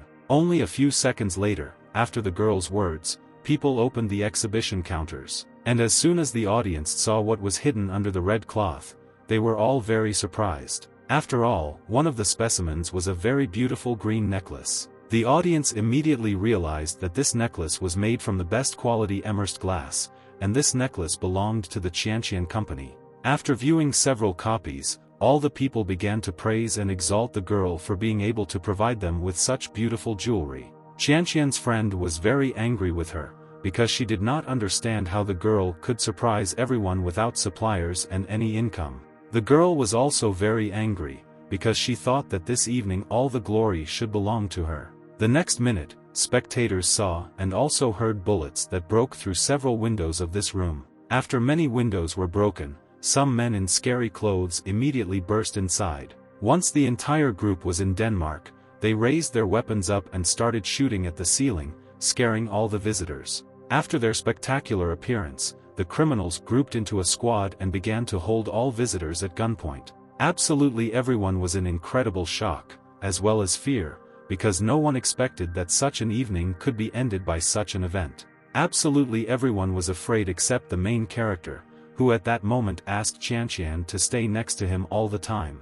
The girl was delighted with Tianling. She understood that in such situations she could rely on him. But Chen, despite his arrogance, hid behind the table and began to tremble like a dog. Next to him was his girlfriend, who was even more shocked to see how her boyfriend was a coward. At that moment, one of the robbers said that they came here with jewelry, so they ordered no one to call the police. And then, one of the robbers ordered all the visitors to lie on the ground and put their hands behind their heads. All the visitors were terribly scared. They were in such shock that they didn't even understand what to do despite the robber's instructions. As soon as one of them saw that someone started calling the police, he immediately shot the man in the knee. Immediately after this, absolutely everyone realized that the robbers were not going to joke with them. Tianling also saw all this, but he was not afraid at all because he had other things to think about. At that moment, the guy turned to the girl and asked her to take several amulets. And then, he began to analyze the whole situation.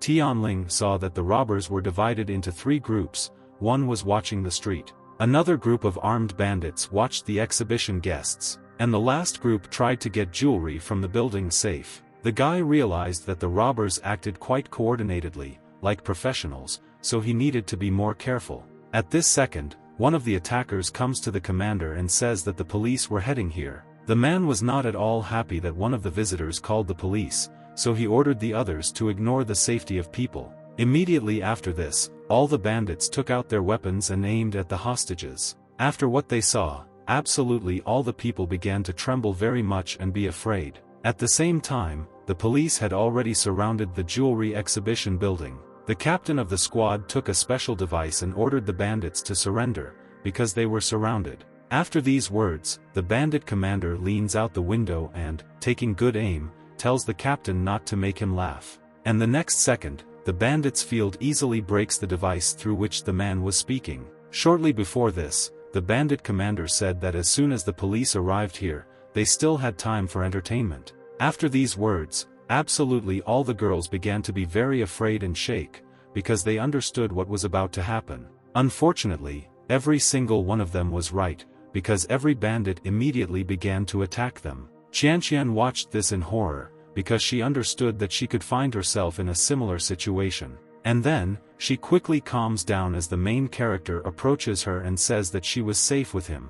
At the same time, one of the bandits comes to a girlfriend who was also very scared. The girl tried to save herself by asking her boyfriend to help her, but he did not react to him at all. The bandit, seeing that the guy was very afraid, approached him and, patting him on the head, asked him whether he was a man. Chen looked at the bandit in horror and said with tears in his eyes that he was not a man.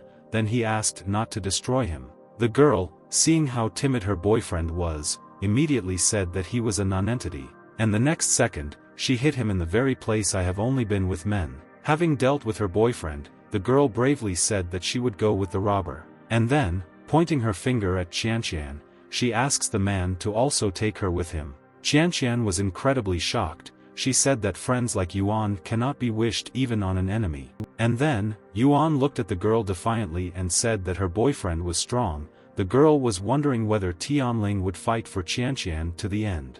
At the same time, the main character stood still and thought about his own things. In his head, the guy understood that the amulet that was in his hands would make all people within a radius of 100 m fall into a dream lasting 10 minutes. But it took him some time to trigger the mass sleep amulet. After accepting this, he immediately approached the girl and covered her with himself. The bandit was completely sure that our hero was running, so he ordered him to kneel. After his words, the man takes out a machine gun and, aiming at the main character, he says that if Tianling does not do this, he will destroy him. As soon as the man counted to 3, he immediately fired several shots towards the guy. Fortunately, Tianling was able to dodge every bullet that flew straight at him. After this attack, Qianqian approached the guy and asked about his condition. Our hero said that everything was fine with him. The bandit was amazed at how brave Tianling was, because for the first time in his life he saw someone not afraid of bullets. And in the next moment, the main character takes out this amulet and says good night to the bandit. After all, right now, the guy activated the mass sleep amulet, which worked in an instant. After only a few seconds, absolutely all the people within a radius of 100 m really wanted to sleep. This amulet also had an effect on the girl, and after it ended, she also began to call. And after only a few seconds, she fell into the arms of the main character and fell asleep like a baby. As soon as everyone fell asleep, Tianling put Qianqian on the floor and asked the girl not to worry about anything, because he promised her that when she wakes up, everything will be over. Immediately after this, Tianling began to warm up, because now he wanted to teach these bandits at least some humanity. After a short warm-up, the guy began to beat the bandits with all his might. He didn't feel sorry for them at all, and after only a few minutes he was able to deal with all the bandits who came to rob this store. At the same time, the police captain continued to shout devices and order the bandit to lay down their weapons and surrender. But after the next repetition, absolutely all the police noticed that there was complete silence in the building. The man was very surprised by this. He could not understand why there were no signs of movement in the building. Some time later, after the guy had completely figured it out, he picked up all the visitors and lined them up in a row. And then, they all began to wake up one by one, at which time Tianling was able to merge into a crowd. Only absolutely all the visitors woke up. They remembered everything that had happened and were very scared when they saw the bandits unconscious. After some time, Qianqian also comes to her senses, and the first thing she does is start spinning around and calling out to the main character. She had to shout his name for a short time, because after a few seconds the guy appears near her. The girl, seeing the guy, immediately runs to him and asks whether everything was fine with him. Tianling began to shine and say that nothing could happen to such a handsome man like him. At the same time, the guy heard how all the visitors turned on panic mode and began to quickly run to the exit. The police were slightly confused because all the hostages ran out on their own. The captain asked a guy running past what happened there, and he asked the man to go into the building and detain the robbers, since they had lost consciousness. The commander, hearing this, immediately thought about it. He realized that all this sounded somehow unnatural. But despite this, he asked several guys to stay on the street, and he led the rest with him into the exhibition hall. The Special Forces team immediately ran to the entrance to the hall and lined up to begin the cleanup. But when they went inside, they saw absolutely all the bandits lying on the floor, completely unconscious. The captain realized that all this was too strange, and my friend had the feeling that the bandits had suddenly passed out while discussing something.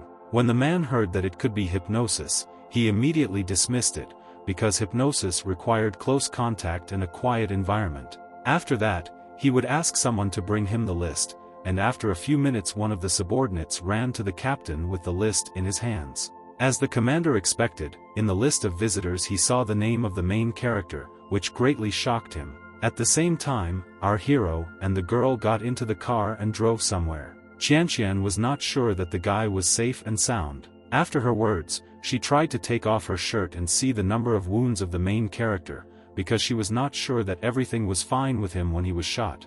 The driver, seeing something suspicious, immediately asked the guys to stop it. After the man's words, the guys were very embarrassed and said that the driver was thinking about the wrong thing. The day after this incident, the main character was already sitting on his bed and practicing improving his powers. For the next few minutes, the guy was very focused on improving his skills. And then, everything works out for him because thanks to good concentration and practice, he was able to cultivate. Also, his cultivation was accomplished by taking the chi condensation pill, and now his cultivation had reached the 8th layer of the air induction stage. After cultivation, our hero felt very easy and comfortable, so he quickly got ready and went to work. After some time, the main character finally comes to the company where he has already been working for quite a long time. At this time, an old man named Yiming entered his office. The man introduced himself and said that he was the head of Fengwu Temple. As soon as Yiming entered the room, he immediately felt a lot of spiritual energy emanating from the guy. Tianling,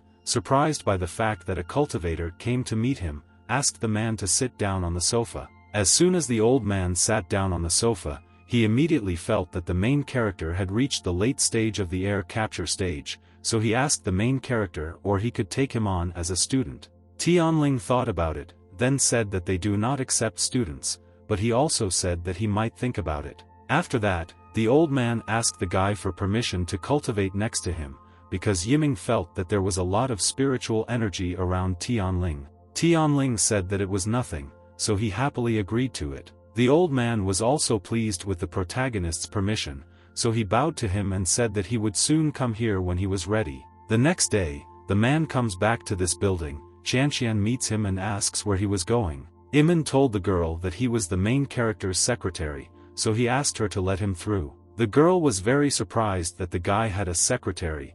Iman didn't want to explain himself, so he said that he would go to work. As soon as the man came to the protagonist's office, he immediately expected some instructions, but since there was no work today, the guy said that the old man could start cultivating. Immediately after this, the man sat down on the sofa and, taking a special position, began the improvement itself.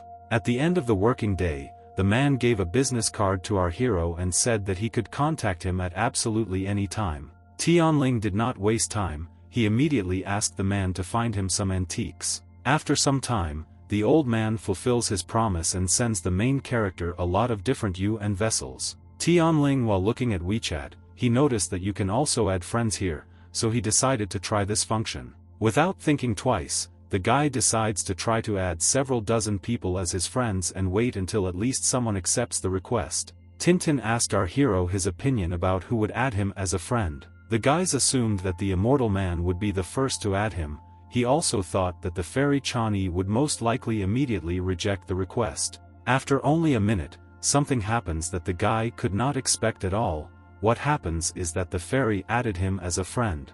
As soon as the guy clicked on the link from the application, his phone began to glow and he began to be transported somewhere. After only a few seconds, the main character was able to see a real fairy with his own eyes. He and his assistant were in incredible shock at what had just happened. Tianling tried to talk to the girl. He asked her or she saw him. In response, the girl began to get angry and asked the guy how he dared to come here. She also said that breaking into the palace was a serious crime. Tianling was confused. He asked the girl or the immortals didn't have phones, and Tintin assumed that this was the case. After this, our hero understands that since he was able to add himself to the fairy as a friend, he can do so that she can see him. The next moment, the guy decides to stretch his hand in front of him and try to touch the girl. As it turned out, his plan works and his hand passes through the barrier in which the fairy was. The girl was very surprised by this, because for the first time in her life she sees someone's hand appearing out of nowhere.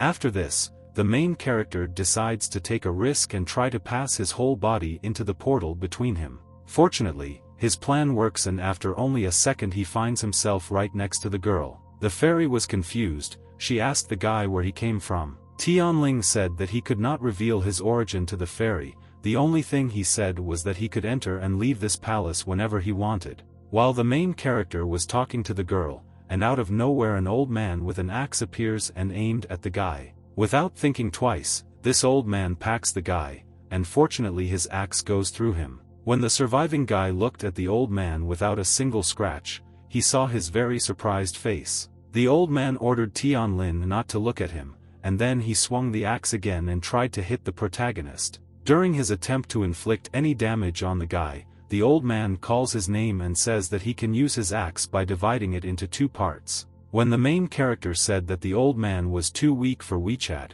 Wu Gang said that he would never give up. After some time, our hero gets tired of this, so he tells the fairy that he will come here another time. Immediately after his words, our hero disappeared from this world through a newly created portal. The old man was in incredible shock. He could not understand how some stranger came and left here without any traces. Already sitting on the bed, Tianling tried to figure out how he could add the fairy to his friends. After a while, he realized that adding as a friend was a unilateral action that required the approval of the other party. After these thoughts, Tianling finally has some guesses about this. And so he goes into the application again to find at least some clues related to the addition of "You Are Friends." When the main character went to the fairy's profile, there he saw various landscapes that the girl published almost every day. Tintin, looking at these photos, realized that these moments were posted by the fairy herself, and most likely they were automatically added by the application.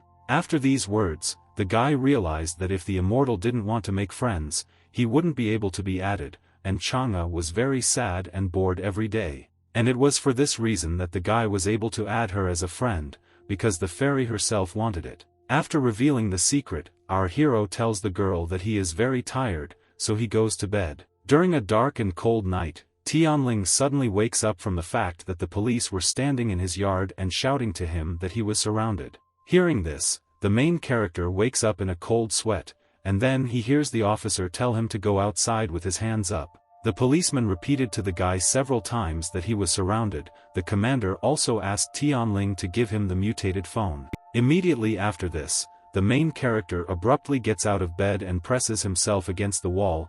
Tianling could not understand how he did not foresee these actions. A second later, the main character began to run his eyes around his room and look for something. As it turned out, all this time he was looking for a weapon, but unfortunately it was not nearby, so the guy thought that he would die here. But the next second, he finds something that will help him a lot. As it turned out, Tianling finds a slipper, which in his opinion should have helped him. At the same moment, our hero hears his front door being kicked down, and unfortunately, Tianling could do absolutely nothing, because he simply did not have time, and his weapon was too simple. While the captain was holding the guy at gunpoint, one of his assistants told the man that he had found the guy's mutated phone. As soon as Tianling heard that the police wanted to take the phone, without thinking twice he decides to jump out the window to avoid punishment and problems. After some time, Tianling appears again and tries to hide from all the people, walking only along the alleys in a hood.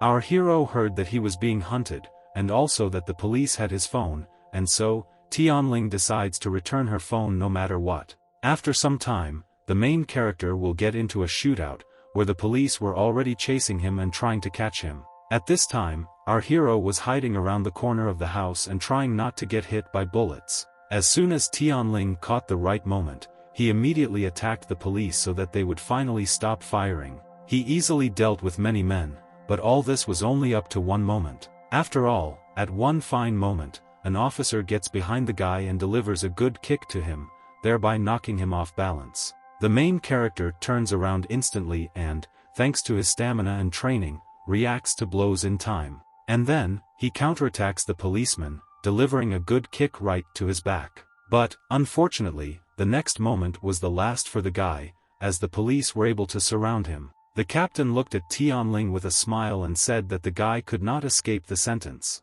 Then, we are shown a scene where Tianling begins to be executed. To begin with, he was tied to a long stick and then suspended from it. All this was observed from the side by Qianqian, who was already standing in an embrace with another man. And the next moment, the captain pulls the trigger, and the bullet flies straight at our hero. Immediately afterwards, Tianling wakes up in a cold sweat in her bed. The guy easily realized that it was all just a dream. Tianling also remembered what Officer Mi told him, who had previously told him that he was being hunted. The main character was all on edge, because most of the time the police were running after him, and this stressed him out very much. Taking his phone in his hands, the guy realizes that he urgently needs to do something to quickly hide it from prying eyes. The main character sat on the bed for a long time and thought about how to hide his phone. At one point, the guy shouts out some strange phrase that really puzzled the girl. Tianling explained to Tingting that it was a Buddhist saying,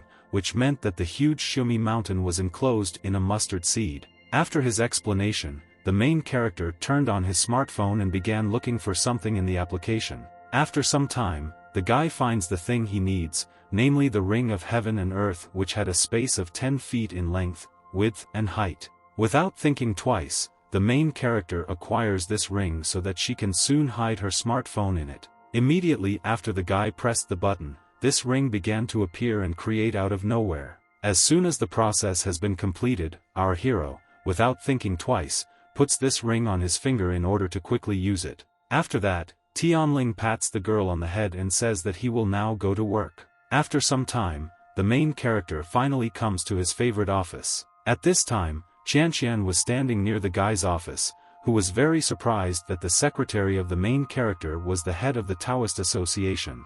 Without thinking about it for long, the girl nevertheless decides to enter the guy's office. Going there, she saw the main character there, and next to him was the same old man. Remembering her father's words, the girl realized that the most influential man in this city was sitting right in front of her. Qianqian approached Tianling and asked him to accompany her, because today she was going to her birthday. Our hero agrees without thinking twice. After some time, the guys arrive at a huge mansion in their car. As soon as the guys got out of the car, all the guests immediately noticed their special appearance. Also, the birthday girl herself came down to them, and I immediately asked the girl whether Tianlin was her boyfriend. Qianqian said that he was her work colleague. Immediately after this, the main character decides to meet the girl, and from their meeting we learn that the birthday girl's name is Dan. After meeting, the girl whispered in the ear of the main character that he should make sure that people did not misunderstand their relationship.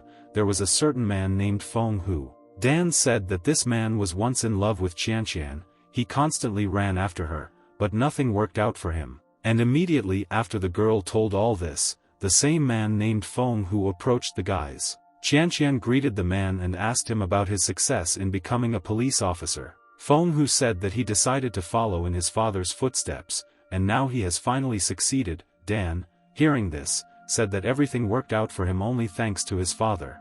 At this moment, Tianling intervenes in the conversation and tells the guys that it's time for them to go inside. The man, seeing the main character, immediately realized that Qianqian is not indifferent to him, and therefore he decides to do something to him in the future. Already in the house, the girl warns the main character that he had better be careful with Feng Hu, because he could do anything. The girl also said that the man's father was a deputy director, and with one call, our hero's movements could be completely limited. But when the guy said that he was not at all afraid of such people, Dan looked at him embarrassedly and realized that she had nothing to worry about. After a while, Tianling will decide to retire and have something to drink. At this moment, Feng Hu approaches him, who puts down a bottle of booze for our hero to drink with him. As it turned out, the man added special pills to the drink, thanks to which the person could behave like a real crazy person. Tianling heard this proposal and immediately denied it, even though the man insisted. Our hero also said that if he wanted something, then no one would stop him, and if he didn't want something, then no one will force him.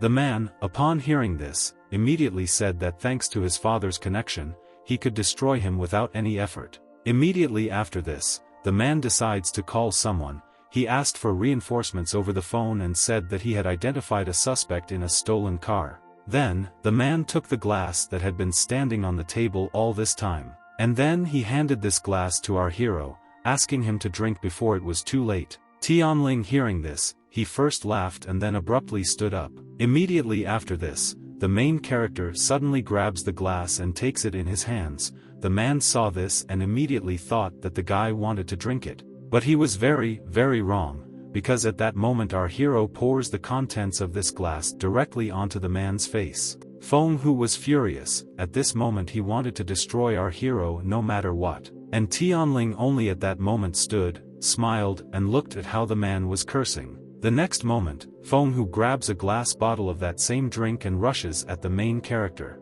In part, the guy was able to prevent the attack in time and grab the bottle before it flew at him.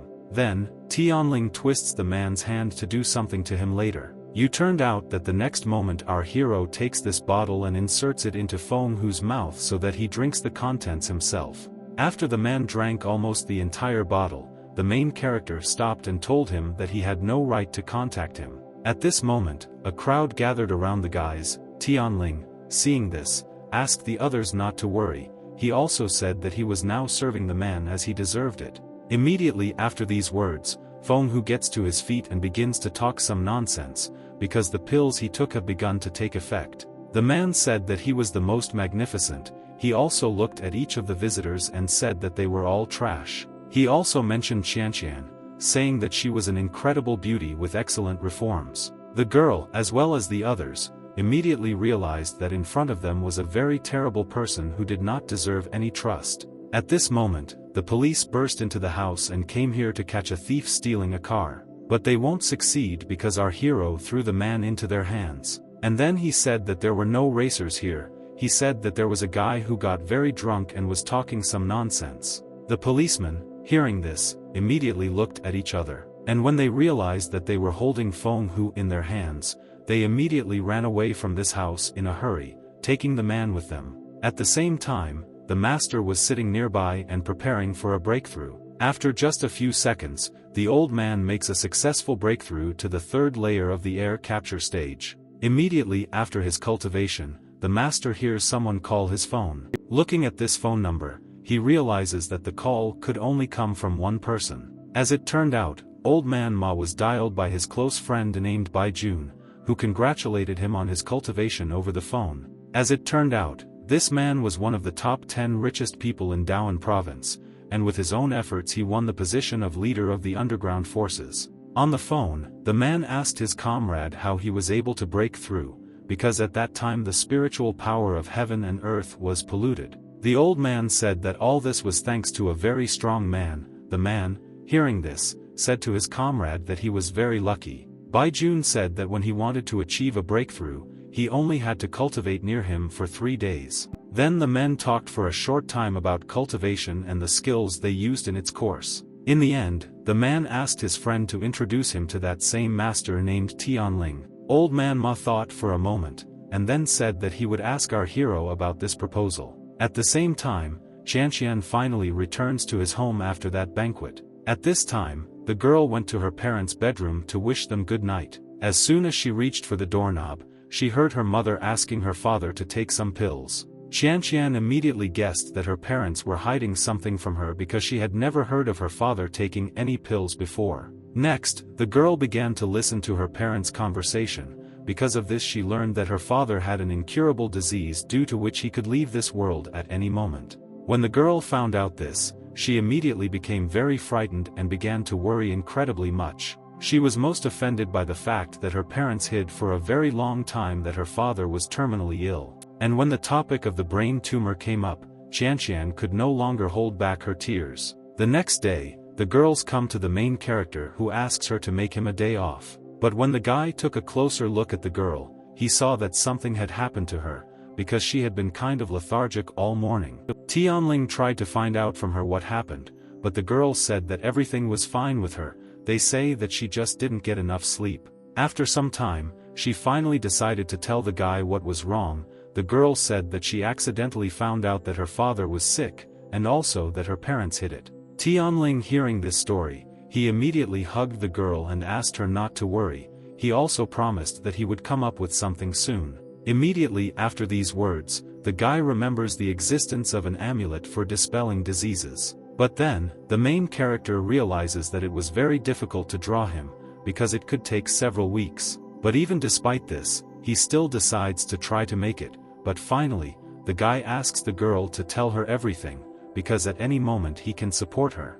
After some time, the guy, thanks to his own funds, was able to buy even more anti-VAT on the shopping street and deliver it to his house. Suddenly, Tianling turns his head and sees 2 police cars parked next to his house. The guy immediately realized that this was the work of Feng Hu, who after that evening was never able to move away from that situation. At the same time, the police tried to open the front door of the apartment in which our hero lived. Tianling watched all this from the side. He was able to see how the police were able to break open the door and enter the house. Immediately after this, the guy activates his abilities and summons one of his talismans to administer justice. And as soon as the main character's abilities have been activated, the next second he hides from everyone. As it turned out, the police had been sitting here for a long time, so in our hero's apartment they did absolutely whatever they wanted while Tianling stood behind them.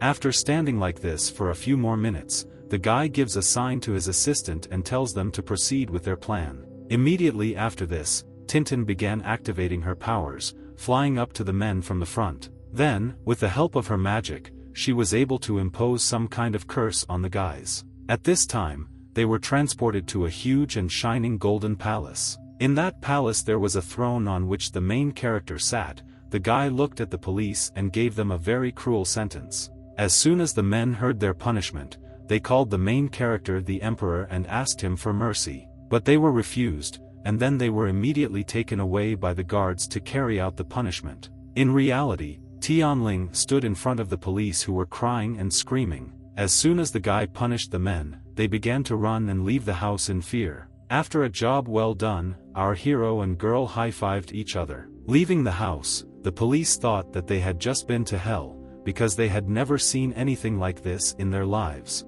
But they also understood that they had to carry out Feng Hu's order in any way, and so they decide to call a Taoist priest here. The police said that the house was on the 6th floor. They also said that there was a ghost in that apartment. The old man didn't believe in ghosts at all. He thought that the police were some kind of crazy. And at that moment when the priest approached the main character's front door, he saw a dark and negative aura oozing from it. The priest has never seen ghosts in his life, and from the shell of the door the old man realizes that those two officers were not lying.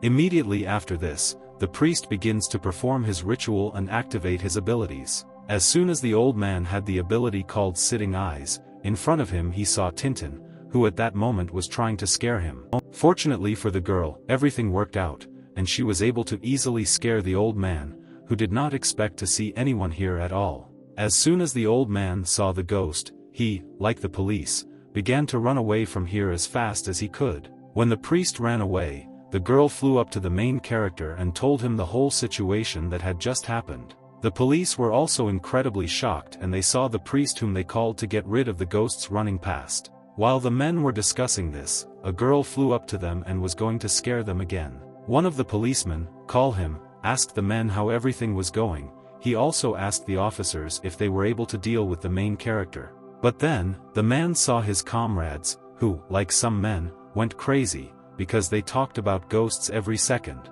Calling Feng Hu, the officer said that they had failed the task, because the rest of the police had gone crazy. As soon as the girl heard at least some information about Feng Hu, she returned back and told everything to our hero. As soon as the guy found out everything, he immediately asked the girl to teach this man a lesson or to cause some kind of tragedy. At the same time, Feng Hu was very angry with the main character because he was able to drive his subordinates crazy. He was also very surprised that the guy could do such things without any outside support. Right now, while the man was thinking about all this, Tintin was flying through the corridors and looking for him. Suddenly, she comes across one of the door windows in which she just saw a man there. Without thinking twice, the girl flies through the doors and begins to approach Feng Hu. And then, activating her abilities, the girl casts some kind of spell on him, because of which he could not come to his senses. After a few seconds, the man comes to his senses and the next moment he begins to sneeze. As soon as he sneezed and looked at the lesson, he saw that all his palms were covered in blood. Immediately after this, the man asked the organizers to turn on the lights and turn off the music. As soon as the light turned on, the man saw that his hands were clean, there were no traces of blood on them. Then the man fell into a trance, because he had never experienced such shock in his life. After that, he just got up and started walking towards the exit, saying that there was something wrong with his eyes. Arriving at the restroom, Feng Hu decides to wet his hands to wipe his face and try and come to his senses. Well, as soon as he heard some strange sound coming from the toilet, he immediately became wary. And then, turning to the toilet, he saw the hand of some zombie begin to appear from there. The next day, the man was already in the clinic. His father and mother were very worried about their son. The father knew that there was something wrong here, so he invited the master here. Without thinking twice, he goes to the window and calls Taoist Ma to ask for his help. The man told old man Ma that his son had suddenly fainted and was now acting strangely. The old man heard this and told the man to bring his son to Lingming Temple. The wife was concerned about this master. She asked if he could definitely help them. The man asked her not to worry, because he explained to the girl that the old man was a very influential person. After some time, the man and his wife bring Feng Hu to the large and luxurious Lingming Temple. They laid the man on the table and asked one of the craftsmen to help him. Mast agreed with this proposal and immediately after that decided to touch the man's hand. Immediately after this, the old man asked the father whether his son had done something bad. The man couldn't believe it. He said that his son was the best. The master said that the man was attacked by a strong feeling of resentment. Because of this he began to go crazy. Immediately after this, the old man takes a special wand and decides to find out why it happened. Next, he lightly hit Feng Hu on the spelled side with this stick. And then, as soon as the ability of this wand showed a trail, he immediately followed it. Finally, he asked his assistants to do everything the man asked. After some time, the old man saw that this trail led directly to the house where the main character was. Old man Ma realized that Tianling lived in this house. When the old man approached the door, he immediately wondered whether this strange state of the director's son could be related to the main character. And when the master realized that it was better for him not to knock on this door, he immediately turned around and wanted to leave, but at that moment our hero opened the door. The guy stopped the old man and asked him what he wanted. The man bowed, and then assumed that Feng Hu had insulted the guy, so he decided not to interfere in this matter. Tianling confirmed the old man's words and said that the man would soon come to his senses. Old man Ma said that the main character was a very kind and generous person. After this, he said that one of his Taoist friends wanted to meet him. Tianling looked at the master and said that he didn't mind. The old man, hearing this, said that his friend would come a little later. After this conversation, the main character returns to his apartment where he went about his business. At this moment, the guy raises his hand up and after only a second a gold ring appears on it. Tianling was surprised that this ring could change shape, become visible and invisible. And then, he realized that this item was worthy of being called an immortal item, because it had a lot of possibilities. After a while, the guy sits down on the sofa and activates the cultivation mode. At this time, the old man was talking with his friend and said that the main character wanted to meet him. As soon as old Ma returned back to the temple, the worried parents asked him what happened to their son. The master folded his hands behind his back and said that Feng Hu had insulted a respected person. He also said that soon everything would be fine with him. Also, the old man asked his father to tell Feng Hu that if he touches our hero again, he will not spare him. The girl was not satisfied with this situation. She got angry and said that she would soon do everything to put the old man in prison. The man, hearing this, immediately turned around and activated his incredible abilities. And then, absolutely all the visitors, along with the wounded man, flew through the concrete wall of this huge temple. Finally, the man said that old man Ma really deserved his reputation. After some time, the main character finally creates the very talisman that should cure Qianqian's father from a cancerous tumor. The guy was very glad that he was able to finish this work, because he had been working on it for a very long time. Now, the most important thing in this whole matter was to convince the girl that this should work. After some time, Tianling comes to his office to see the children, while the old man was meditating. The main character understands that it will be very difficult for the girls to believe his words, so he decided to give the talisman to the old man so that he would tell him everything. After that, the guy approached the man and asked how strong his influence was. Iman bowed and said that he is the most influential in this city. Tianling explained the whole situation and asked his comrade to cure the girl's father with the help of this amulet. After this conversation, the old man immediately went to the man to quickly cure him. On the way, Iman takes out his phone and calls him to tell him that he will now arrive at his home. Immediately after this, the old man told the man that he had a healing amulet that could study all diseases, and then he asked the man whether he wanted to try it out.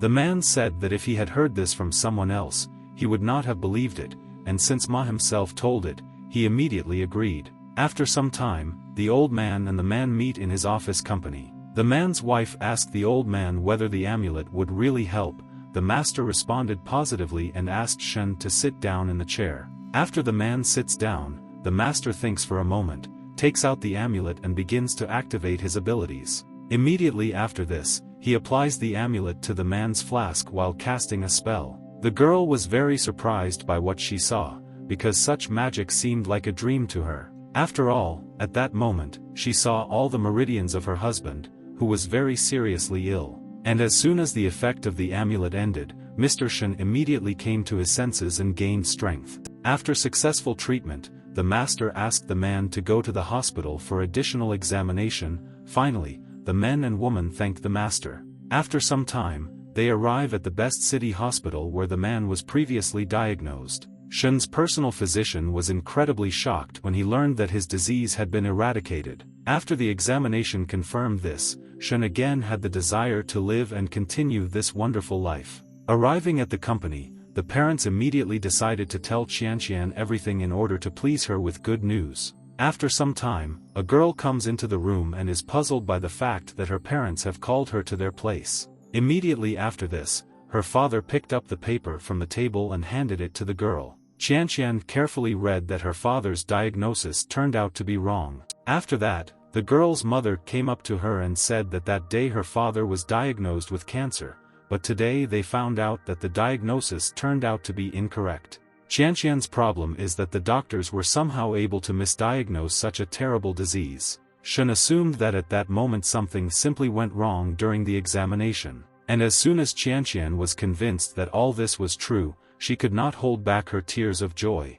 After that, the parents suggested that the girl choose somewhere together and go to relax a little. After some time, the girl comes to the main character's office. The guy looked at the girl's joyful face and didn't understand what was happening now. And the next moment, the girl pounced on Tianling's arms and said that she had good news. Based on the girl's reaction, the main character immediately realized that he had succeeded. She once again said that her father was misdiagnosed and now he was finally healthy. Tianling said that perhaps the doctor who examined Shen simply did not understand his business. Qianqian thought the same thing. After this conversation, the main character asked the girl how things were going with her company. The girl said that everything was fine with her, and then she also said that in a few days she would leave with her parents on vacation. The guy said that it was all wonderful, and in the end he added that he also wanted to tell her something. Tianling lowered his head and said that the girl could call him if she needed any help. And immediately after these words, he looked her straight in the eyes and said that he was leaving this job. Qianqian was in incredible shock. Many thoughts visited her. She did not understand why the guy wanted to leave. But immediately after this, the girl comes to her senses and, shaking hands with our hero, says that she will support him in any choice. After some time, the main character and old man Ma meets with the same man named Bai Jun. The men met next to a cafe in which they decided to have their conversation. Entering the cafe, the main character saw his friend out of the corner of his eye. The guys greeted each other and were surprised that they met in such a place. When Tianling greeted his classmate's father-in-law, he simply ignored our hero. And then, the man asked Yuan to deal with his affairs first, and only then talk to his friends. After that, Yuan apologized to our hero and said that now he could not speak. After a while, a man in a black suit approaches the guys and asks Xiangtian whether his son-in-law was sitting next to him. The man immediately stood up and asked his brother to sit down while Yuan moved the chair. After the man sat down, he asked the guy if he wanted to join the business group. Yuan humbly agreed and asked the man for help since he was third in the written exam. The man, having heard this, immediately exhaled with sadness because he said that it would be very difficult to do this since the business group this time had only one quota. Yuan was terribly scared. He could not believe what he had just heard. It's at this point that the conversation starts with the father-in-law asking his brother whether he couldn't help. The man said that he could become a distant relative of the manager. The man, having heard this, immediately asked his friend how much was needed for this. The man raised his hand and showed 3 fingers. At this time, Tianling listened carefully to what the men were talking about. He realized that this matter was slowly approaching a bribe. And therefore, the guy immediately turns to his comrades and asks them to help his classmate deal with the problem. Old man Ma immediately agrees, so he approaches the man in the suit and says that they have not seen each other for a long time.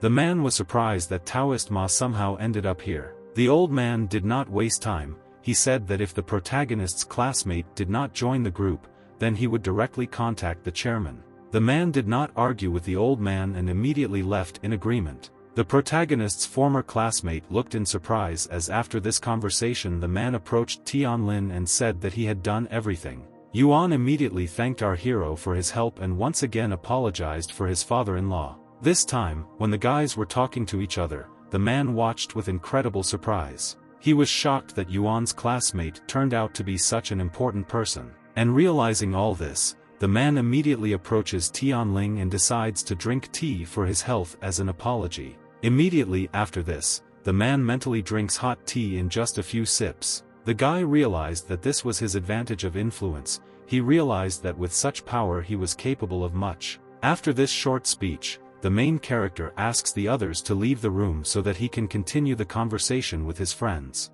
After all the strangers left, the guy thanked the master for his work. At this moment, the man asks Tianling what cultivation level he was at now. The main character, without thinking twice, says that now he was at the peak of the air capture stage. Bai Jun almost spat out his tea, because he knew that people of this level were considered living legends. Tianling immediately after this, he asked Chen or he was not from this city. Bai Zhen said that he was from Daozhou, and so the guy asked the man whether the economy of his city was better than the economy of Chuncheng. As soon as the main character heard that the economy of Daozhou was better than the economy of Chuncheon, he immediately thought about how things were with antiques in Daozhou. As soon as the men heard this, they immediately looked at each other as if they had some kind of plan. Immediately after this, they both stood up and handed the main character business cards with the best antique sellers in different cities. Tianling was happy about this. He also suspected that these two had prepared very well. And immediately after this, our hero nevertheless decides to accept these men as his students. And from the very beginning, the main character decides to help his students with their cultivation. After these words, the main character turns around and takes a few steps back. There, he activates his ring's ability to make it visible. A few seconds later, our hero somehow took out a magical golden pill from this ring. Then, he crushed it and sprinkled it into different glasses. After all these preparations, the guy placed the glasses on the table in front of the men and immediately asked them to drink the contents. They looked at each other, and then without thinking twice they drank what was in the glasses in one gulp. As it turned out, thanks to this pill, Baijian immediately broke through to the 5th stage of the air capture stage. And Master Ma, thanks to the described effect of the pill, became even stronger. Baijian immediately thanked the main character for this pill, because for 10 whole years he could not break through to the next stage, but today he succeeded. Unexpectedly, at this moment our hero hears his phone begin to vibrate strangely. As it turned out, at that moment a fairy wrote to him and wanted to meet the guy, because they had not seen each other for quite a long time. Tianling told the girl about everything and said that he had things to do now. The fairy read this and told the guy to mind his own business. At the same time, the girl was not very happy that the guy would not come right away, because for the first time in a long time she found someone to talk to. After some time, our hero comes to his home and decides to go to the fairy to ask her about WeChat. Immediately after his thoughts, the guy activates the application's ability and is transported to another world. As soon as the main character appears in this fairy tale world, he immediately asks the girl how she is doing, but then he saw that there was no one there. Tianling didn't understand why it was so quiet here. He tried to call the fairy for some time, but no one answered him. The guy was even scared for a second, because he thought that the fairy had gone somewhere and had already forgotten about their meeting. But then, he hears someone from afar starting to scream very loudly, and this scared the guy very much. Tianling immediately realized that the fairy was in trouble, so he immediately ran towards her screams. And when the main character came running screaming, he saw the girl taking a bath. The guy was very embarrassed by this picture, because he couldn't see something like this every day. Unfortunately, when the guy wanted to leave silently, he steps on a branch that gives away his location. As soon as the girl heard that someone was following her, she immediately covered herself and turned around and asked the unknown who was there. The fairy immediately began calling our hero names while he tried to justify himself by saying that he got here by accident. At the same time, the old man hears the fairy starting to argue with someone, and so he leans out to save her. The girl who said she was a hero was a little surprised that the old man had been watching the fairy for a long time. When the man saw that it was Tianling again, he began to get very angry. Indeed, immediately after this, he again took out his sharp axe and began to run straight towards the main character. The guy, like last time, was able to dodge every attack of the stack. This battle is becoming more and more difficult. At this time, a fairy was watching the battle and really liked how gracefully the main character dodged. As soon as Tianling and the girl met, he again apologized to her and said that he did not want this to happen. The fairy accepted the words of the main character and asked him why he came here. The guy thought for a moment, then asked the girl whether she didn't want to meet him earlier. This fairy became embarrassed. The guy saw this and asked her how things were going with Ho-E. As soon as the girl heard this name, she was immediately very surprised. And then, she personally asked the old man to quickly destroy the main character before he left this world. The old man, without thinking twice, took out his axe again and tried to destroy the guy while he realized that it was time for him to leave. As soon as half of his body was missing, our hero said goodbye to the girl and said that he would come here next time. Already sit on the bed, Tianling regretted that he did not ask the girl anything about WeChat, and now he will have to wait for the next time. A few seconds after this, the guy gets a call from his old friend who called him to apologize and thank him for what happened earlier. And then, this old friend invites the guy to the restaurant where they once had fun. When the time approached closer to night, our hero left the house and went to meet his comrade. When he saw his friend, the guy immediately began to be very happy that they had finally met after a long time. After some time, they finally arrive at the very restaurant where they agreed to eat. Yes, the guys came to a special room and saw their friend sitting there with his wife. After some time, they met their friend's wife, and then decided to drink to their health. It turned out that our hero went here earlier when he had no money at all. In order to somehow survive, he borrowed money from friends and went here. The guys remembered their past for a long time and talked about absolutely everything that they remembered. And then, the guy asked his friend whether the date of his engagement had not yet been announced. As soon as the guy heard this, he said that he bought a car, paid a lot of money for a house, but he still needs to pay 300,000 for the bride price. The guy, having heard this, asked his friend whether he had not tried to talk to the girl. Tianling intervened in the conversation and said that his friend was better off breaking off relations with the girl, but he said that he needed a lot of money, as well as a girl. Why? The guy finally waits for the moment he's been waiting for all his life, because in the next second the main character says that he could have saved his friend 300,000. The guys were very shocked that Tianling had that kind of money, because most of the time they remembered him as poor. The guy asked the main character again whether he could lend him that much, and our hero once again agreed and said that he would lend him this amount if he wanted it so much. Immediately after this, the guys again poured a glass of booze and decided to drink to the health of the main character. After that time, almost all the guys were a little drunk, and one of our hero's comrades was very upset because of his terrible fate. Tianling looked at his comrade and remembered that he had infertility, so in the next second he had one good idea. Without thinking twice about the main character, he goes to the restroom to do one thing. After about 10 minutes, the main character was able to draw several more amulets to eliminate the disease. Immediately after this, the guy returned to the table and sat down on a chair. Next, he placed these two amulets on the table where his friend and wife were sitting. Not a few seconds later, after activating the abilities,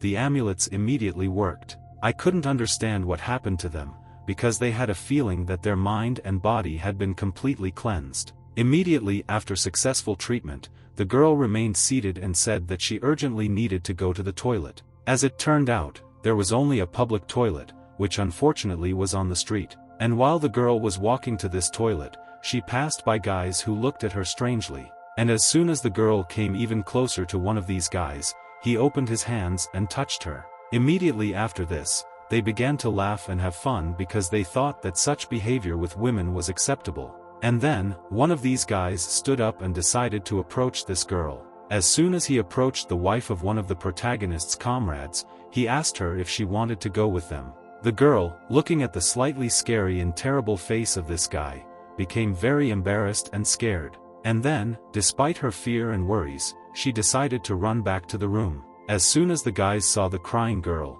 they immediately came to their senses and asked her what happened. The girl with tears in her eyes said that some guy was harassing her on the street. One of the hero's comrades immediately picked up the bottle and began to get very angry, saying that now he would go deal with him. Immediately after this, the guy without any reason starts running straight towards these guys with a bottle in his hands. The man who was pestering the girl immediately became very frightened when he saw this guy. And then, at the last moment, he was able to dodge a bottle flying at him. Fortunately, he could not dodge the girl's leg, because this blow was very fast and strong. Without result, this man fell to his comrades who could do little in this fight. And then Tianling intervened in the conversation, who was able to lift a 70-kilogram guy with just one hand. As our hero held the man with one hand, he turned to their companions and asked whether they had anything to say. At this moment, the owner of this restaurant appears out of nowhere and asks Yun whether they were going to destroy his restaurant.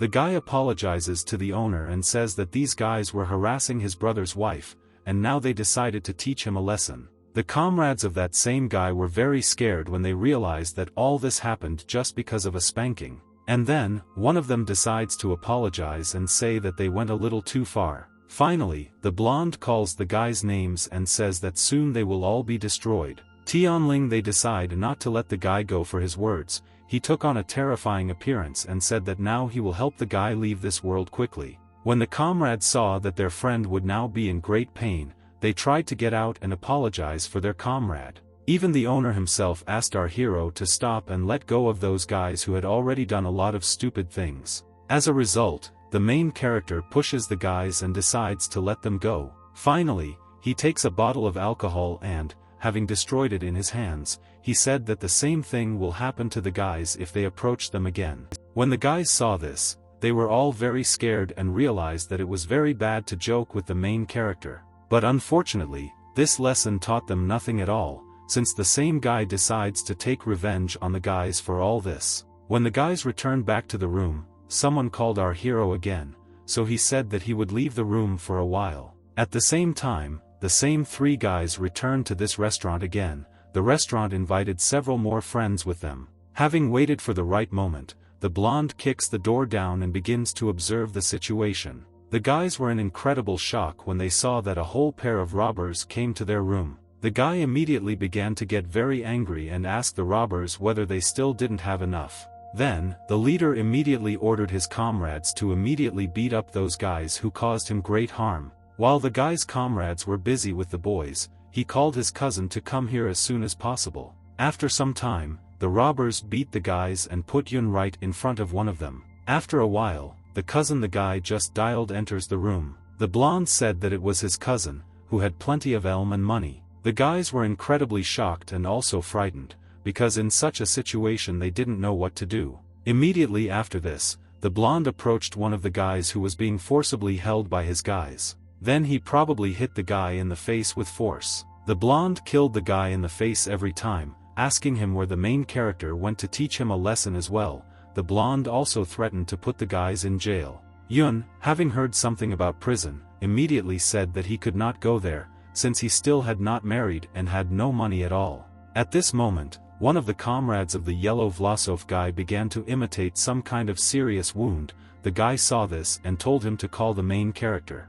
And then, having nothing else to do, the guy decides to talk to Yuan, who at that time was cherishing and hiding his head. At this moment, Yun gets to his feet and tells Mao that he will help him have fun with his friend's wife. Yuan was incredibly shocked when he heard this. He immediately became angry with his comrade. And then, the guy asked not to blame him, because he said that all this happened to the main character, namely because of his arrogance and ruthlessness. As soon as Mao heard these words, he immediately hugged the guy and said that he was counting on him. Immediately after these words, the main character enters the room and orders the guy to roll his lip. Absolutely everyone in the room was surprised when they saw the guy come here. All the bandits, without thinking twice, immediately abandoned the guy when he first entered the room. But this was their fatal mistake, since Tianling, after just a few seconds, was able to deal with all the bandits who were in this room. From this, Mao was very scared and surprised, because he did not think that some guy would be able to deal with a whole crowd.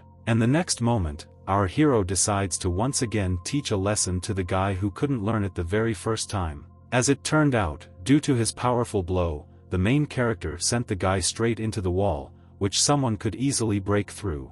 After the guy broke through the wall, he immediately hit another, which is why he almost lost consciousness. As soon as the guy came to his senses, he immediately looked straight ahead and was horrified by what he saw. After all, right in front of him, this bandit saw several people lying on the floor who were completely unconscious. Because of this, the guy started screaming, because for the first time in his life he saw people just lying on the floor without any signs of life. At that moment, the guy also heard the entrance door to the room in which he found himself quietly and slightly open. And after the light turned on and the guy saw Officer Mi, he was even several times more scared. The girl, in bewilderment, asked the men how he ended up at the crime scene. And then, when the officer turned her head to the side, she saw something that shocked her a little. After all, at that moment she saw the main character who said that he was destined to meet again. The next moment, the main character feels someone touching his shoulder. As soon as the guy turned around,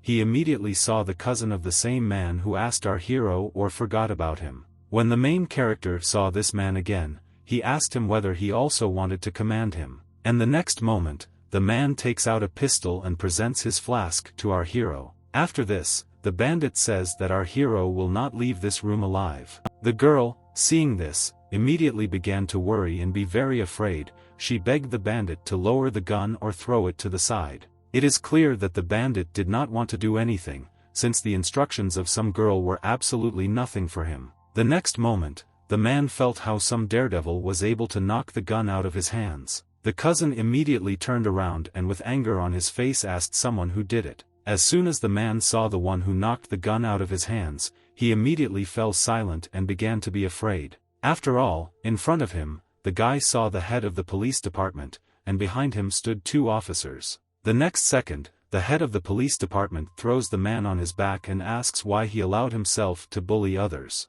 And immediately after that, the man was handcuffed and several police officers tied him up. And after him, the rest of the police tied up his comrades, who were also involved in this crime. Next, the man began to talk to the main character and thank him for giving a tip on the bandits. Yun couldn't understand why everything turned out this way. He also didn't expect that the main character would be able to become so strong for such a long time. Even Officer Mi was very surprised by the strength and potential of Tianling, who had been a weakling relatively recently. After the conversation, the head of the police department ordered his subordinates to remove all the bandits and take them to the station. As soon as everyone was taken out, Yuan approached the main character and told Yun that he deserved it because he did not believe in our hero. After absolutely everyone left the room, the police decided to investigate the case they had just arrived for. At this moment, the main character comes to the police and asks the girl whether she and her comrades did not want help from him.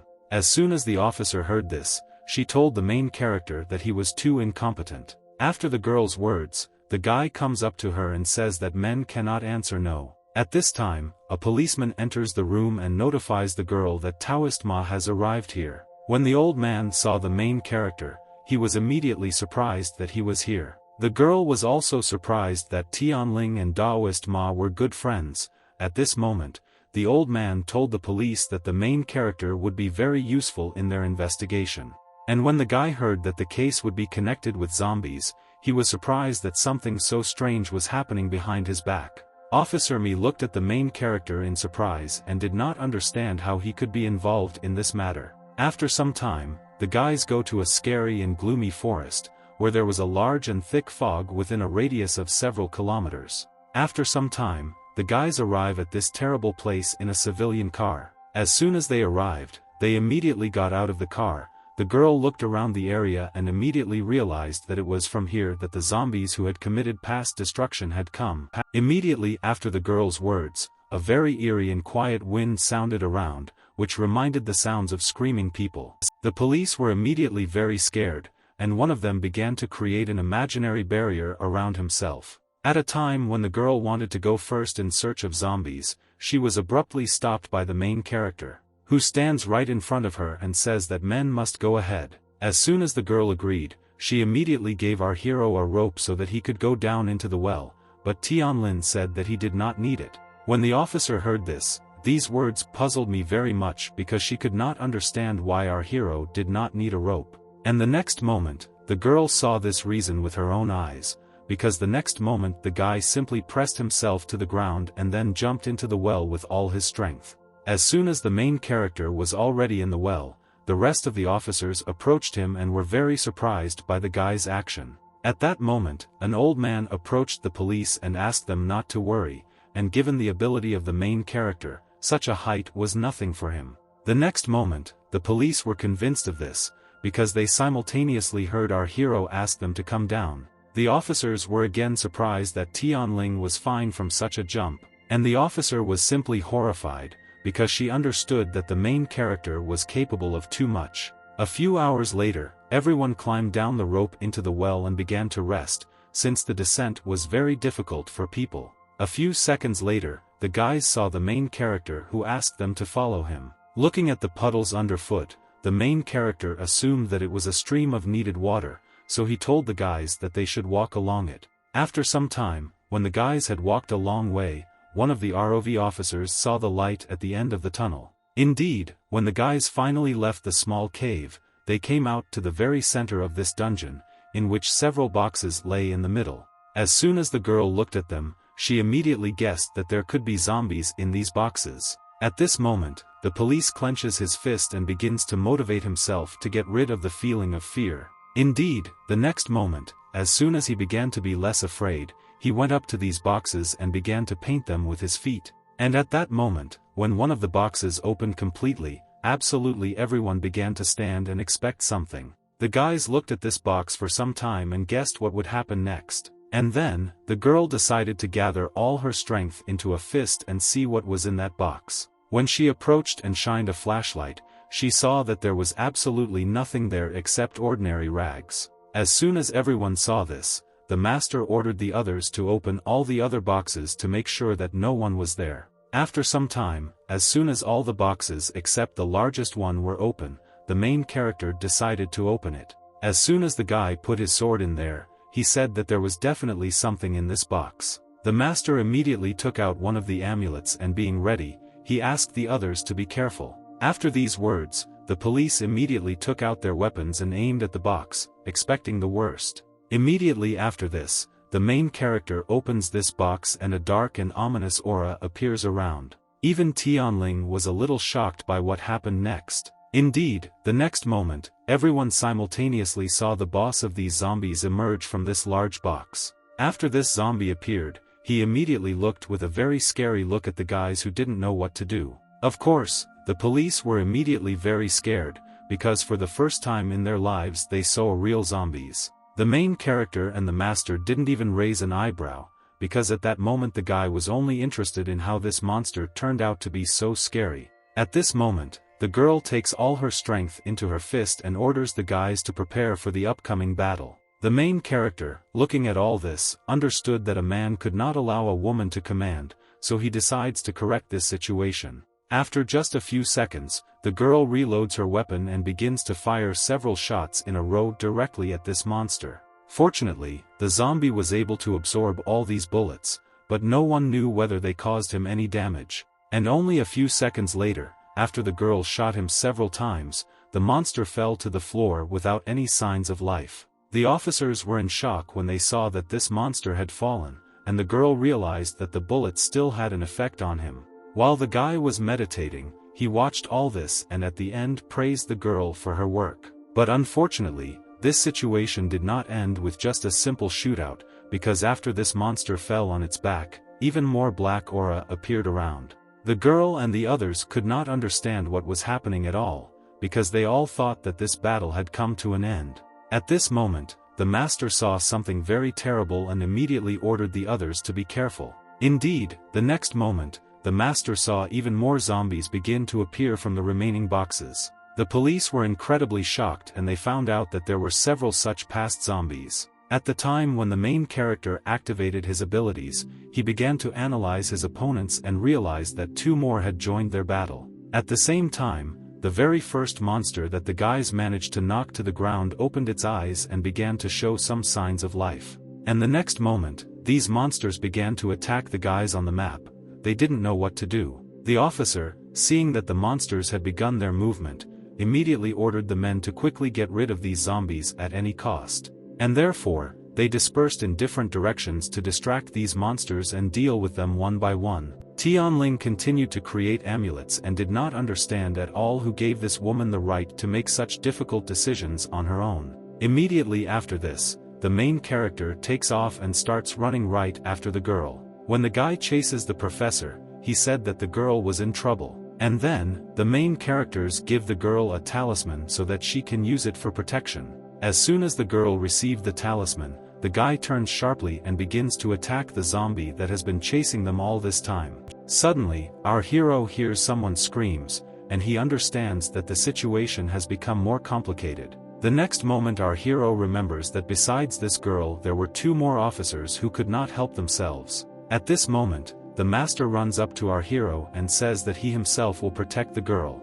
And then, he asks our hero to drop everything he's doing and go help the rest of the guys. Tianling thought for a while, and then said that if the old man couldn't win, then at least let him hold this monster for later. At that moment, one of the zombies activated his incredible powers and began to attack the man. Unfortunately, he managed to pin the policeman against the wall, blocking all his exits. At this moment, the main character resorts to the man's aid, who, having activated his abilities, inflicts a terrible blow on the monster. But unfortunately, the monster was somehow magically able to return from this monstrous blow. And as a result, the main character almost destroyed the cave in which they had been for quite a long time. The policeman was incredibly shocked when he saw the fist next to his head. Tianling decided not to give up. He activated his abilities again, and this time he was able to hit the monster. Unfortunately, this blow did not cause any damage to the monster at all. On the contrary, it angered him. Tianling immediately realized that the monster was a little strong, and the policeman saw this and realized that the monster was strong enough because after such a blow there was not a scratch left on him.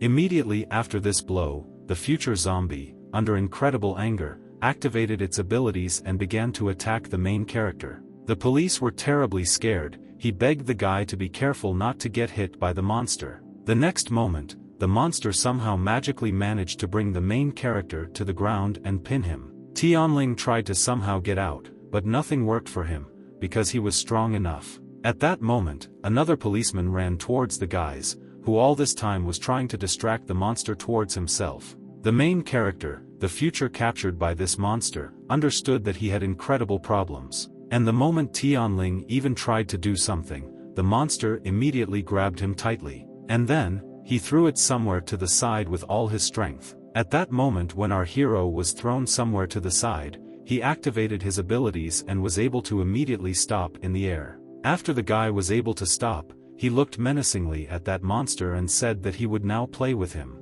Immediately after these words, the monster also began to activate its abilities and immediately attack our hero. Tianling, without thinking twice, activates his abilities and raises his hand to strike the monster with a crushing blow. Fortunately, the guy succeeds and was able to hit the monster, namely in his chest. The force of this incredible blow threw this monster straight into his comrade. While the monster and the others were somewhere behind, our hero quickly went downstairs and gave the police his amulet. Tianling told the men that they could do whatever they wanted, as long as they took care of their safety. At the same moment, the monsters come to their senses and begin to attack the main character again. Tianling was not at a loss and was able to catch the hands of the zombie in time, which had just wanted to harm him. And after that, the main character uses his incredible strength and throws the monster to the ground. The officers were delighted with this technique. One of them noticed the excellent angle and smooth movements of the main character. At this moment, one of them noticed that the other zombie had come to his senses and began to attack the other officer, so his comrade immediately warned him. And fortunately, this warning was heard by the main character, who was able to protect the police from such danger in time. The men were glad that the main character was with them. They thanked him with all their hearts for saving them. As soon as the monster was lying on the ground, Tianling quickly approached him and, taking out one of the amulets, our hero told the monster that a meeting with the amulets awaited him. Unfortunately, Tianling doesn't succeed because at the same moment he is distracted by a second zombie. The guy was able to jump to the side in time without letting the monster hit him. And then, the main protagonist began to watch as the rest of the zombies ran towards him. The officers were completely confused. They did not understand what they could do in such a situation to help the main character. Tianling, without thinking twice, orders the officers to bring his wooden sword, which he recently carried with him. As soon as the men heard this, they immediately turned around and ran to the very beginning. A few seconds later, as soon as the main character is convinced that here he could not restrain his strength, he immediately begins to fight against these monsters. Due to the fact that our hero did not have to limit his powers, he could completely control the situation and defeat the zombies. But one moment, the main character began to doubt that that wooden sword would be useful to him. A few seconds later, the police came running back. One of them was holding that same wooden sword. The man, out of curiosity, decided to attack the zombie with a sword to check whether it actually acted. As it turned out, these zombies could well feel the touch of this weapon, and therefore the men realized that this sword would be very useful to them. And therefore, the next moment one of them began to strike several blows in a row with this monster so that they could not even come to their senses. While the police were dealing with the zombies, the main character decides to meditate to restore his strength. And after only a few minutes, Tianling returns to the battle again and catches a good moment and sticks amulets on the faces of these zombies. After a few seconds, the amulet takes effect and cleanses these monsters. Fortunately, the cleansing was successful. And then the guys realized that this battle ended in victory for them. The officers were delighted. They said that the main character was excellent. But one moment, one of the men suddenly remembers Officer Mi. Unfortunately, they could not immediately go in search of her, because after this long battle the guys were very tired. Tianling saw the whole situation and asked the men to rest while he went to see how things were going with the master and the girl. The main characters did not want to hesitate, so he gathered all his strength and began to run very quickly straight to his comrade. Having run there, our hero saw his student sitting near the wall and a girl sitting behind him. Tianling immediately realized that there was definitely something wrong here, since it was very quiet here. But despite this, the main character approaches the guys and asks whether everything was okay with them. The guy also began to turn around and ask the guys if they had dealt with the zombies, because at that moment our hero could not find them. When Tianling looked at the master, he saw how he sharply raised his head and began to look at him with his eyes black as space. Our hero, seeing this, was not at all afraid, he just couldn't understand what was happening. The next moment, the man picks up his weapon and begins to slowly rise to his feet, and after a few seconds, he activates his abilities and tries to attack the main character. As expected, Tianling was able to easily dodge this attack. During this, the guy could not understand why the student wanted to destroy his teacher. Also, looking at the mark from the blow, our hero noticed that the masters had excellent martial arts skills. And then, the main character saw how the master began to cast various spells and collect the souls of various ghosts around him. Tianling began to feel some strange wind that tickled his hair and cooled his skin. The guy couldn't understand where such a strong wind came from here, but despite such danger, Tianling was pleased that the old man was so strong. And then, I thought about the fact that fighting with one's student was not something shameful. At this moment, the guy watched as his student began to do some strange actions. The man spoke different words and with each word changed the shape of his fingers and hands. And as soon as Taoist Ma finished his preparation, lightning appeared around him and he took out the amulet that the main character had recently given him. But then, our hero realizes that this is not the amulet that he gave him earlier, and now Tianling's most important task was to withstand his own student. The next moment, our hero sees the old man pull out an amulet in front of him and begin to activate his abilities. Seeing all this, Tianling understands that without protection he will not be able to stand up against this attack. Fortunately, the guy was able to figure this out in time, because thanks to the fact that he was able to put up a spiritual barrier in time, he was able to survive this attack. Tianling, after successfully deflecting the attack, he could not understand how he could detain his student. At this moment, the main character suddenly felt a small hand touch him gently. The guy couldn't figure out who it was for a long time, so he immediately decides to turn around and see who's touching him. As soon as the main character turns around, he sees a girl who was also under some kind of spell. At this moment, Old Man Ma falls to the ground from exhaustion, and Tianling now decides what to do with the girl. The next second, the officer throws the main character to the ground. While the guy was on the ground, the girl wanted to do something to him. He sharply looks to the side and notices something unusual in the distance. The guy realized that somewhere in that place there was a zombie who was controlling the girl and also his student, so our hero immediately sent an amulet of light there. As it turned out, the main character was right, all in the gorge between the stones sat a zombie who controlled his friends. Unfortunately, our hero is unable to immediately clear the zombie because it turned out to be too strong. At this point, Tianling decides to turn to the High Lord for help, but unfortunately, nothing works out for him because the application blocks his account for suspicious activity. The next moment, the main character sees how that monster was able to come to its senses and activate its abilities to attack him. And while the guy wanted to deal with this monster, all this time he was disturbed by a girl who constantly climbed towards him. The zombie, seeing this, tried to attack the guy again, but he was able to dodge the attack in time and also protect the girl. In some incredible way, Tianling was able to draw a new amulet to save the officer from this curse. And the next second, he finally sticks this sticker on the girl's flask and then all the evil spirits begin to disappear from her body. While the girl was purifying herself, the main character suddenly gets to his feet and decides to continue the battle against this monster. Tianling realizes to point the phone camera at his opponent to detect his weak points. As it turned out, Somewhere inside this zombie there was a small stone that was the source of its energy. Immediately after this, the monster began to get very angry and attack the main character, who continued to look at the screen of his phone. Tianling was not at all delighted with this. He asked the monster to give him a rest, but he didn't care. Next, the main character slides to the side, thereby dodging the ghost's attack. As soon as the guy was able to dodge, he finds himself with the back of the monster and, kicking him with his foot, the guy tells the monster to run after him. Such movements made the zombie very angry, so he began to scream at the top of his lungs, showing his anger. As it turned out, during these screams the monster released a black fog, because of which the master and the girl turned into strange creatures. And as soon as Tianling realized that this thing had no effect on him, he immediately began to shout at the monster and say that he was weak. The next moment, the guy sees that the monster did not offer the egg, he only raised his hand and looked at it strangely. Then, the zombie started doing strange things,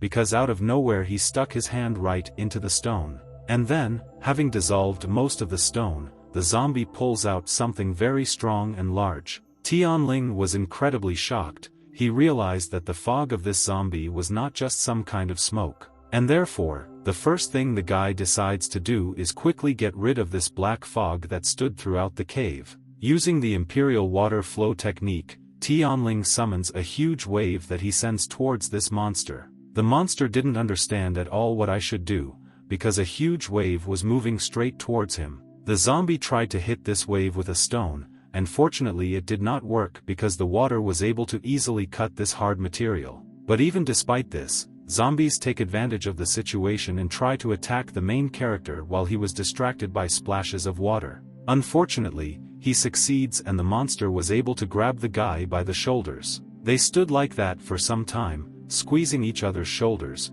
At this moment, the guy realized that if he did not pull out the pearl, the zombie's power would not end. The next moment, the main character remembers that he can use WeChat scanning, and immediately after this, the main character puts his hand directly into the monster's body and touches that same pearl with it. As soon as the protagonist's hand rests on this object, he immediately activates his golden ring and uses it to pull out the phone. As soon as the guy pulled out his phone, he saw a notification on the screen that I asked him or he needed items to fight zombies with a bead. Tianling immediately began to confirm, but nothing happened because he had to press the screen to confirm, and at that time his hands were busy. And therefore, in spite of everything, the main character confirms the sentences with the help of his tongue. As soon as the confirmation was completed, our hero immediately became very interested in what item would help him in this situation. And the next second, and out of nowhere, an ordinary vacuum cleaner appears,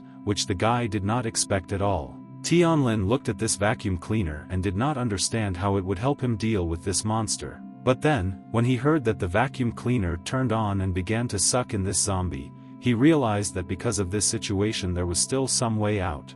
Indeed, the next second, the monster already began to scream and panic due to the fact that it was gradually being sucked out by the vacuum cleaner. As soon as more of this monster was absorbed, the very pearl that was the source of its power abruptly flies out of it. And at that moment when the pearl left the owner's body, the zombie immediately stared at the floor and began to stand there completely exhausted. When Tianling grabbed the pearl, he immediately realized that he shouldn't judge a book by its cover. Why? Immediately after the main character held the pearl in his hands, he began to laugh loudly. And the next moment, he noticed how the fog that had been in the entire cave for a long time began to gradually dissipate. As soon as the fog cleared, Tianling saw that the ghost had come to his senses and began to run away. But, despite the recent battle, the guy still decides to let the monster go because he did not have the strength to continue. Holding this bead in his hands, the main character could not understand at all how this pearl could make the monster so strong.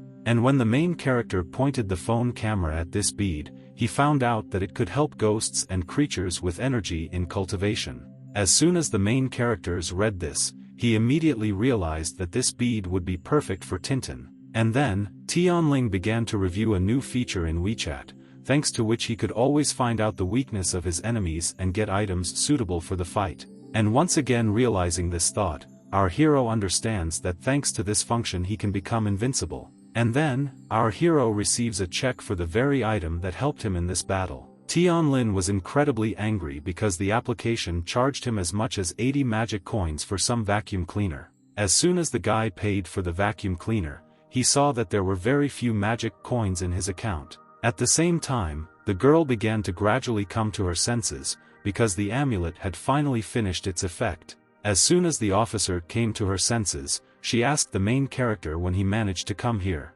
At the same time, the master also comes to his senses and says that he feels tired. He also said that he did not remember anything at all. Once the protagonist's friends finally came to their senses, he asked them if they felt any discomfort. Both simultaneously said no. A few seconds later, the rest of the police came running here and were finally able to regain their strength and go in search of their friends. After a long time, the main character finally returns home, where he finally decides to rest. In the hallway, he is immediately met by his assistant, who says that all this time she was worried about this and everything was fine with the guy. Tianling patted the girl on the head and asked her not to worry about anything, because he had just come here safe and sound. Immediately after this, the main character takes out that same pearl and tells the girl that it will help her in her future cultivation. Tintin without hesitation forwards the pearl and thanks the main character. And the next day, the girl immediately decides to accept this bead and begin cultivation to the next stage.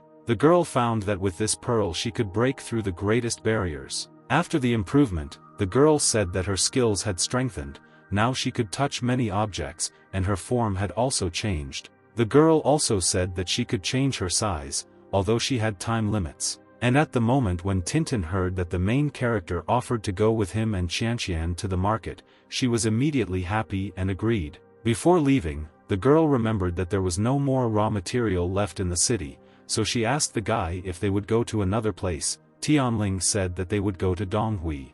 As it turns out, the guys are going there so that the main character can test his assistant's abilities to evaluate raw material. After some time, the main character and his assistant finally meet Qianqian, who has been waiting for them for some time. Tianling immediately noticed that the girl had changed her style and way of dressing. At this moment, Tintin asks the main character whether it was the same girl he liked. The guy asked Tintin to stop talking nonsense. When the guys got into the limousine, Qianqian apologized to the main character for forcing him to ride with her. The guy said everything was fine. After a few hours of this trip, the guy and the girls arrive in the city of Donghui. There, he and the rest of the bodyguards went to the market to find raw material. Tintin said to the main character that there were few people here who were doing anything. When they approached the market, they saw crowds of people. There, some guys were testing their luck to find Jade. One of the guys really hoped that he would get a lucky stone. He begged the master to continue processing. And as soon as this stone turns out to be ordinary garbage, the man immediately becomes very upset and loses all hope. Tintin, watching this, said that the losers were very pathetic. Tianling heard this and said that he hoped that everything would work out for the girls. After a few seconds, the guys approach the materials, and the girl asks the main character to start making his choice. At this moment, Tintin jumps off the guy's shoulder and begins to fly straight towards these stones. The girl immediately grabbed one of the stones and began checking it. During the test, she had a lot of thoughts in her head. The girl was very worried that if she didn't succeed, the guy would be angry with her. And at this moment, the main character thought that first Tintin would try her hand, and then he would test her stone with the help of WeChat. When the girl turned around, she saw how the main character was closely watching her, and because of this, she began to worry even more. As soon as Tintin chose the stone, she immediately asked the main character to check it too. Fortunately, the girl was able to pick up the right stone, since the application showed our hero that the stone was valuable. After 10 minutes, the main character, with the help of his assistant, was able to select 2 perfect stones, the cost of which was 40 million yuan. Tianling was glad that he had such a wonderful assistant. He immediately patted the girl on the head and said that she had exceptional abilities. When Qianqian handed the 3rd stone to the master, something very unexpected happened. Indeed, among the crowd, a man appeared who ordered the girl to stop and put down a stone. The main character could not understand at all who this man was, and for Tintin, he seemed a bit scary. The master knew this man, as it turned out his name was Yussi, and he said that he came here to do his business. As it turned out, Yussi was a robber. He did a lot of bad things, but the police could not find evidence of his crimes. Immediately after talking with the master, the man approached Qianqian and said that he would buy 2 of her jades for 1 million yuan. The girl was not at all satisfied with this price, since it was too little. At that moment, the girl's bodyguard stepped forward and asked the man to stay away from her. Yussi told the bodyguard that first they needed to get information about him, since few people knew how much he had done. After that, the man turned around and pointed at the crowd and said that almost everyone here was afraid of him. And then, turning around, the man looked at the girl again and said that it was better for her to cooperate with him. And immediately after this, the man approaches Qianqian, and smelling her divine aroma of hair, says that she smelled very pleasant. And then, the man said again that if she did not cooperate with him, she would not be able to leave here just like that. Tianling noticed that the situation was heating up, so he approached the man and asked him to be a little simpler. Yussi, paying attention to the main character, offered the girl 200,000 yuan for 2 jade, and only after she gives him money will he allow her to leave the city safely. Qianqian said that 200,000 is not enough to buy all this. She also said that the man did not know how to conduct transactions at all. At this moment, the linen base learned that something was wrong, and so she decided to attack the man while he was down on his guard. Unfortunately, at the last moment the man was able to see how they began to attack him, and therefore, he was able to easily grab the leg of the girl who I thought would be able to knock him out. Immediately after this, he tried to throw her aside, but fortunately the main character was able to catch her in time. The man looked at the guy and said that he couldn't do it, but the main character analyzed all this and realized that Yussi had some skills. Immediately after this, the guy approached the girl and said that it was best for them to leave the market and go somewhere to a hotel. The man, watching Qianqian go, promised himself that he would take the jades, as well as her, in any way. When the guys walked past the crowd, absolutely everyone said that the guys would soon be in trouble, since they were able to anger this man. Tianling heard all this, asks the girl not to worry, since he was next to her all the time. After some time, the guys arrive at the hotel, where Qianqian is told that the main office will immediately send 40 more bodyguards here. The girl liked this news and said that she would go to the market as soon as reinforcements arrived here. After some time, the main character asks the girl to go, because now he did not need her help. Next, Tianling told the girl that for their safety they needed to stay in the room, and she also agreed with this. Then, the guys took out a safe and put in all the precious stones that they could find on the market. After the guys put all the stones in the safe, Qianqian approached her guards and said that the responsibility of guarding the room would fall on them. The guards agreed with the girl's order and asked her to trust them. After some time, the guards received information about that man. They passed the sheet to each other and asked one of them to look at it. One of the guards was older than what that man was doing. He realized that Yussi was very dangerous. And that is why the guards decided to work in pairs, taking turns every 2 hours. After a while, evening comes, the sun begins to set little by little and it begins to get colder outside. At this time, Yussi was warming up, since he had been spying on the guys in the neighboring house for a long time. After a short warm-up, the man approaches his laptop, which was standing right in front of him. As it turned out, on the laptop there was a recording from surveillance cameras of the very hotel in which the guys were. Suddenly, one of the man's subordinates said that he was too predictable, but Yussi told the guy that he didn't know him very well. The man said that now that the guys had learned information about him, they would just sit and wait for reinforcements. And immediately after these words, Yussi told his subordinates that they would prepare an ambush for the guys in advance. And Yussi wanted to carry out his plan in the evening. After a few more hours, it's late night outside. At this time, the man was having fun with his girlfriend and talking about various topics. Suddenly, he looks at the girl and says that he relies on her.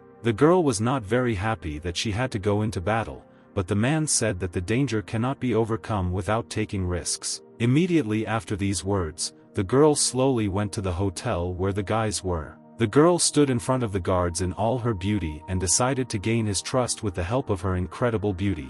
The guard, seeing the girl, immediately exhaled with relief, because he thought that the enemy was approaching them. The girl approached the man and said that he had been standing here for a long time, and then she asked whether the man was tired. The guy said it was his job. The girl made a cute expression and asked the man whether he was a bodyguard. And being under the spell of this beauty, the man said that he could meet her later and talk about something. The next moment, the girl hits the man between the legs, causing him incredible pain. From such incredible pain, the men immediately began to scream and writhe. At this moment, the man's assistant, seeing this situation, immediately took out her phone and pressed the emergency button. Immediately after the girl pressed it, an alarm sound sounded throughout the entire floor. The security guards who were in the guy's apartment immediately realized that something had happened outside, and that's why they didn't immediately run to the exit and order the others to protect him. But as soon as the guards ran into the corridor, they saw that the man's whole team had already gathered there. Yussi praised his girlfriend for the work she had done and told her to leave the rest to him. At this moment, one of the guards immediately rushed towards the man to try to give him another blow. Unfortunately, she doesn't succeed because at the same second one of the Yussi guys throws daggers right in front of the girl's feet. When the girl raised her gaze and looked at this guy, she was immediately very scared because she knew that in front of her was one of Yussi's 3 strongest subordinates. And after realizing this, the girl immediately began to step back and not try to do anything else. She also knew that this guy was good in previous battles, and his throwing skills made him even more dangerous than various bullets.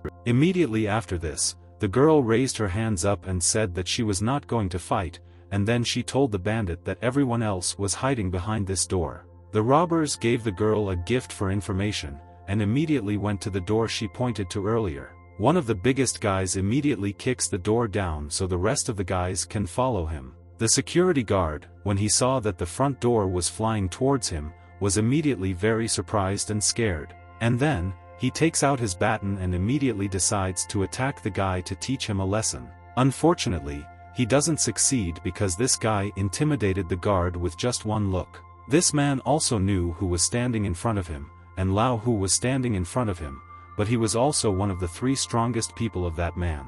The next moment, Lao Hu grabs the guard's baton and begins to squeeze it. The guard could not believe what was happening now, because for the first time in his life he would see someone sleeping to block his blow. And then, the man snatches the baton from the guard's hands and kicks his sled right in the stomach. From such a blow, the man flies back several meters and hits the closet of this room. And immediately after this, the man falls to the floor without any signs of life. Another girl saw that the man's techniques were honed to perfection, because his blow was comparable to a shot from a weapon. And after all the robbers had dealt with the guards, they immediately surrounded the guys who were just sitting on the sofa at that moment. Hushi immediately looked at Qianqian and said that he said that it was better for her to listen to him. And immediately after that, the man sits down on the sofa and asks this girl whether she regretted what she did earlier. Qianqian, without any sense of fear, told the man something he wanted. Yussi liked the fact that the girl was so rude to him, so he immediately ordered her to give him the jades. After these words, the girl realized that this man did not look much weaker than Tianling, so she realized that she would not be able to leave the jades. At this moment, the girl felt someone put his warm and large hand on her shoulder. When she turned around, she saw the main character who asked her not to be shy about following her ideals. At that moment, when the guys were talking to each other, one of the bodyguards begins to abruptly move away somewhere. The girl analyzed the whole situation and made a very difficult and unpleasant decision for herself. She approached the man and said where the jades were. When the guys heard this, they were probably shocked. Qianqian immediately became angry and called her bodyguard a traitor. The girl immediately apologized to her after her words. And then, she said that she couldn't do anything against these guys. She also said that she didn't want to leave this world because of some stones. Yussi said the girl's words, and after that he ordered his subordinates to get the jades. At this moment, the main character enters the conversation, who is already on his feet and asks the robbers where they went. At that moment, when the guy was warming up, the man looked at him and asked whether he was very scared. Tianling looked at Yussi and said that he had no need to be afraid. These words angered the man a lot, and he immediately ordered his subordinates to teach our hero a lesson. At this moment, and the crowds came out to one man who was completely confident that he could beat the guy. The Yussi will eat cancer only on cookies, and also without weapons. Having said this, the man recalled that this guy was the fastest among all. Immediately after these words, the opponent of the protagonist takes a step and then a second later completely disappears. And after only a second, this man was already flying at the guy with his fist out in front of him. The next second, this robber is very surprised because he was able to notice how our hero passed by him. When Tianling is behind this guy, he says that he was really very fast. But then, the robber turns around and says that he has not yet shown all that he is capable of. And a second later, this man began to use all his abilities and move from one end of the corner to the other, trying to confuse the main character. It turned out that our hero was able to track every movement of this guy. He had no problem at all just sticking out his hand and hitting that man. Absolutely everyone was sure that Tianling had come to an end, since none of that guy's comrades could keep an eye on him. Even Chanan began to feel very worried because at some point she lost faith in the main character. For some time, this man still stops near our hero's use and realizes that this was an excellent opportunity to launch an attack. The man also began to accumulate all his strength in his fist and try to hit the main character. Fortunately, he failed at all because Tianling was several hundred times faster than that guy, and therefore he was able to predict his actions. After landing the blow, our hero recognized the guy's speed and said that if he were 10 times faster, he would not pose any threat to him. And immediately after that, the main character extends his blow and sends the man flying. As a result, after this blow the man flew straight into the wall. And immediately after this blow, he loses consciousness because he also hit his back and head against the wall. Yussi saw all this, and he really didn't like the fact that some guy was able to beat his subordinate. And therefore, the man immediately gets up from his chair and orders absolutely all of his subordinates to attack the main character. At this moment, Tianling turns around and says that a bunch of ants will attack him. And immediately after these words, the main character in just one instant was able to deal with all the robbers who attacked him.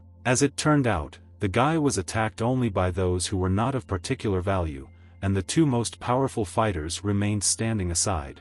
As soon as their comrades were scattered in different corners of the room, they immediately threw several aside and began to fight. The men decide to simultaneously attack the main character while he was just standing still and doing nothing. One of the villains was even able to get a knife to inflict several blows on the main character. Chanan was very scared. She was also very worried about the main character because she saw that several men attacked him at once. Fortunately, nothing happened to the robbers at all, since the main character was able to completely absorb the energy of these two blows. And then, with the help of her incredible aura, Tianling throws away different sides of men so that they understand that they have messed with the wrong person. At that moment, when the robbers were in the air, the main character activates his abilities and, with the help of his fists, sends the men to different sides of this room. After the guy was able to deal with the strongest Yussi fighters, the man himself decides to deal with our hero. When the girl saw this stance, she immediately realized that it was an 8-pole strike,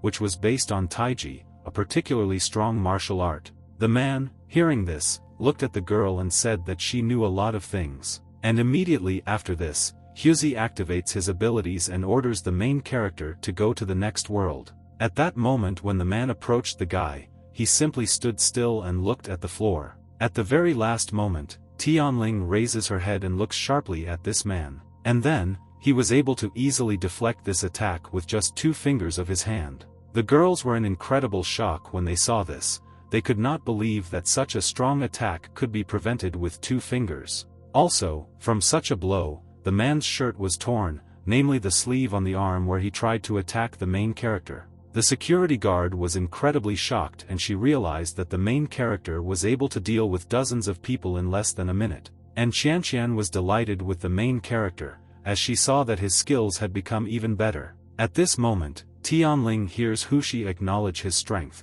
but then he sees the man begin to reach for his comrade's jacket. And the next moment, this man takes out a pistol and tells the main character that there were no methods of fighting against weapons. The next moment, our hero briefly activates his abilities and begins to approach the man. And after only a second, he was able to easily snatch the gun from Yussi, who could not have expected this at all. Our hero, holding a pistol in his hands, told the man that he was several times more effective and better than this weapon. The next moment, Tianling was able to easily break and disassemble the pistol with just one right hand. None of the men could believe what they had just seen, because for the first time in their lives they saw how a person could not only disassemble a gun, but also smash it into pieces. Yussi was also scared even of you, because in his many years of work he never thought that he would ever meet such a person. And immediately after that, the man, looking at the main character, ordered all his subordinates to immediately retreat. And so, after some time, all the men began to run away in fear from the room in which they had finally been taught a lesson.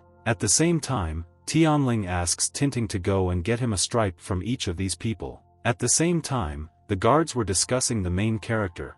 One of them said that Tianling's combat effectiveness was higher than the best bodyguards of the comp. And the girl, looking at the main character, realized that he had become many times stronger than before. Qianqian also realized that as long as our hero was on her side, she did not need to worry about her safety. After some time, Tintin flies to the main character and, holding the stripes of those men in his hands, says that she did everything. As soon as the guy received the hair of those robbers, he said that now they did not need to wait for reinforcements, so the guards could rest and go on their way. Tianling, being tired, told the guys that he would go to his room. Finally, he told the guys that they could call him if something suddenly happened. When the main character changed clothes and sat down on the bed, Tintin asked him how he wanted to teach Yussi a lesson. The guy with a creepy smile on his face looked at one of the amulets and said that he would make them suffer. At the same time, the bus driver who was waiting for the man could not understand at all why he still had not come. A few seconds later, he sees his comrades running with all their might towards the bus and were very scared. The driver immediately asked the boss what happened, but he didn't say a word to him. And then, the man turns around and says that the girl had one strong guy, because of whom they lost. Then, when all the robbers boarded the bus, they decided to go to one man named Shen. At this time, they were pursued by a girl who, on the orders of the main character, was supposed to accompany this bus. Tintin was even a little funny about this situation, because she knew what the main character was going to do with them. At this moment, the girl remembers the words that the main character told her before she chased the bus.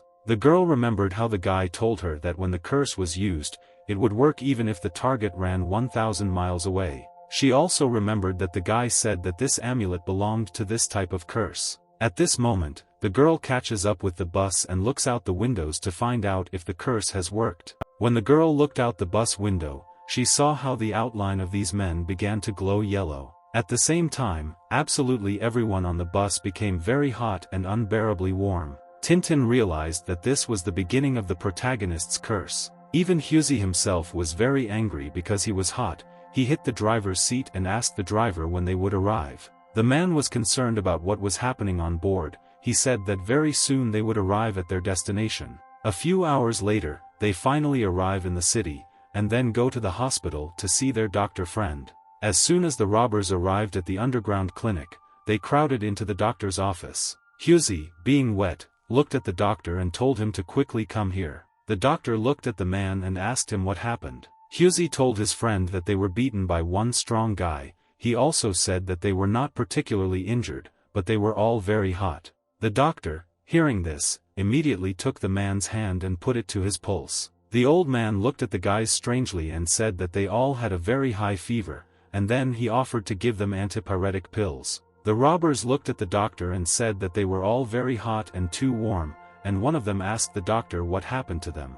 The doctor continued to examine the patients and said that he had never encountered anything like this before. Tintin understood that the doctor was telling the truth, since usually people could not detect the curse of the main character. After the doctor looked at all the patients, he approached the man and said that they should go to a larger hospital. Immediately after these words, the man grabbed the doctor and said that if they could go to a regular hospital, they would definitely not come here, and then he ordered the doctor to quickly cure them.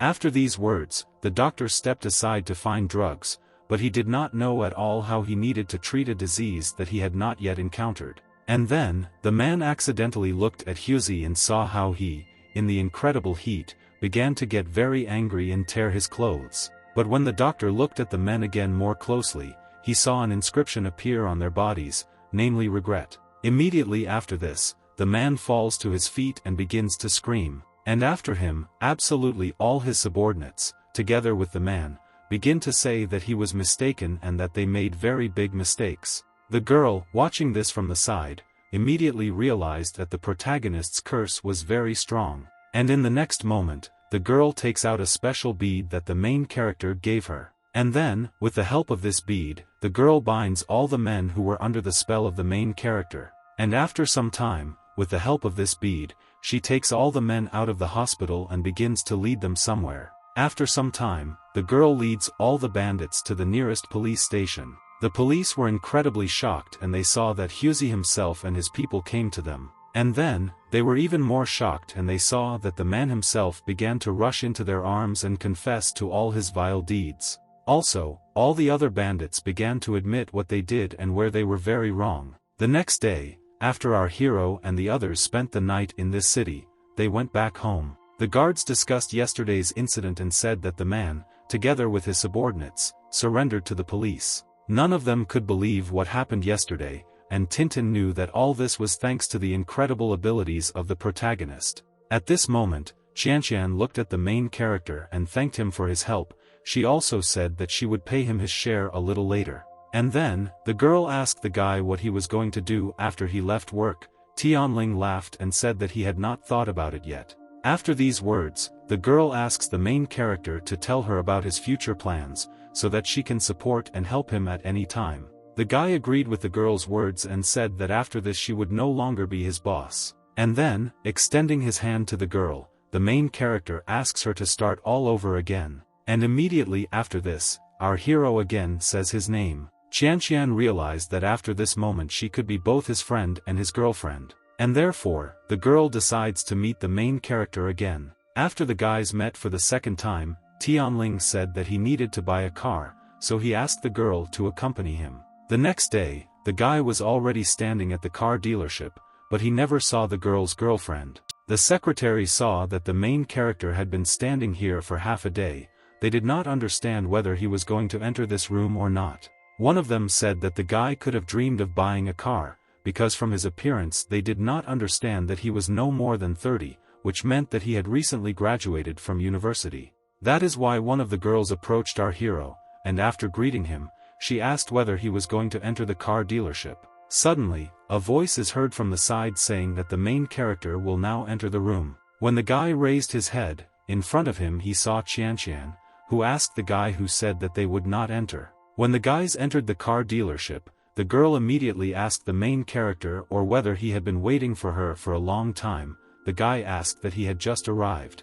The secretary saw that Qianqian did not look poor. She thought that the girl was some rich man's litter. Then, the assistant asked the guys what they wanted to see. She also said that Audi of different series were located at this place. At that moment, the girl asked our hero what kind of cars he liked. In response, the guy asked the girl which cars suited him. Qianqian said that sports cars were coming to our hero, and when the guy heard this, he said that now they will go see them. The secretary did not understand what was happening. She told the guys to quickly look at the cars and leave, because she thought that the guy was not rich. When Qianqian wanted to tell her something, she was immediately stopped by our hero who told them to look at the cars first. After some time, the guys approached one of the car models and began to examine it in detail. At this moment, her assistant approaches the secretary and slightly embarrassed the girl. At this moment, the woman stops her assistant and asks the girl where she was in such a hurry. The girl said that she had a client who wanted to see sports cars.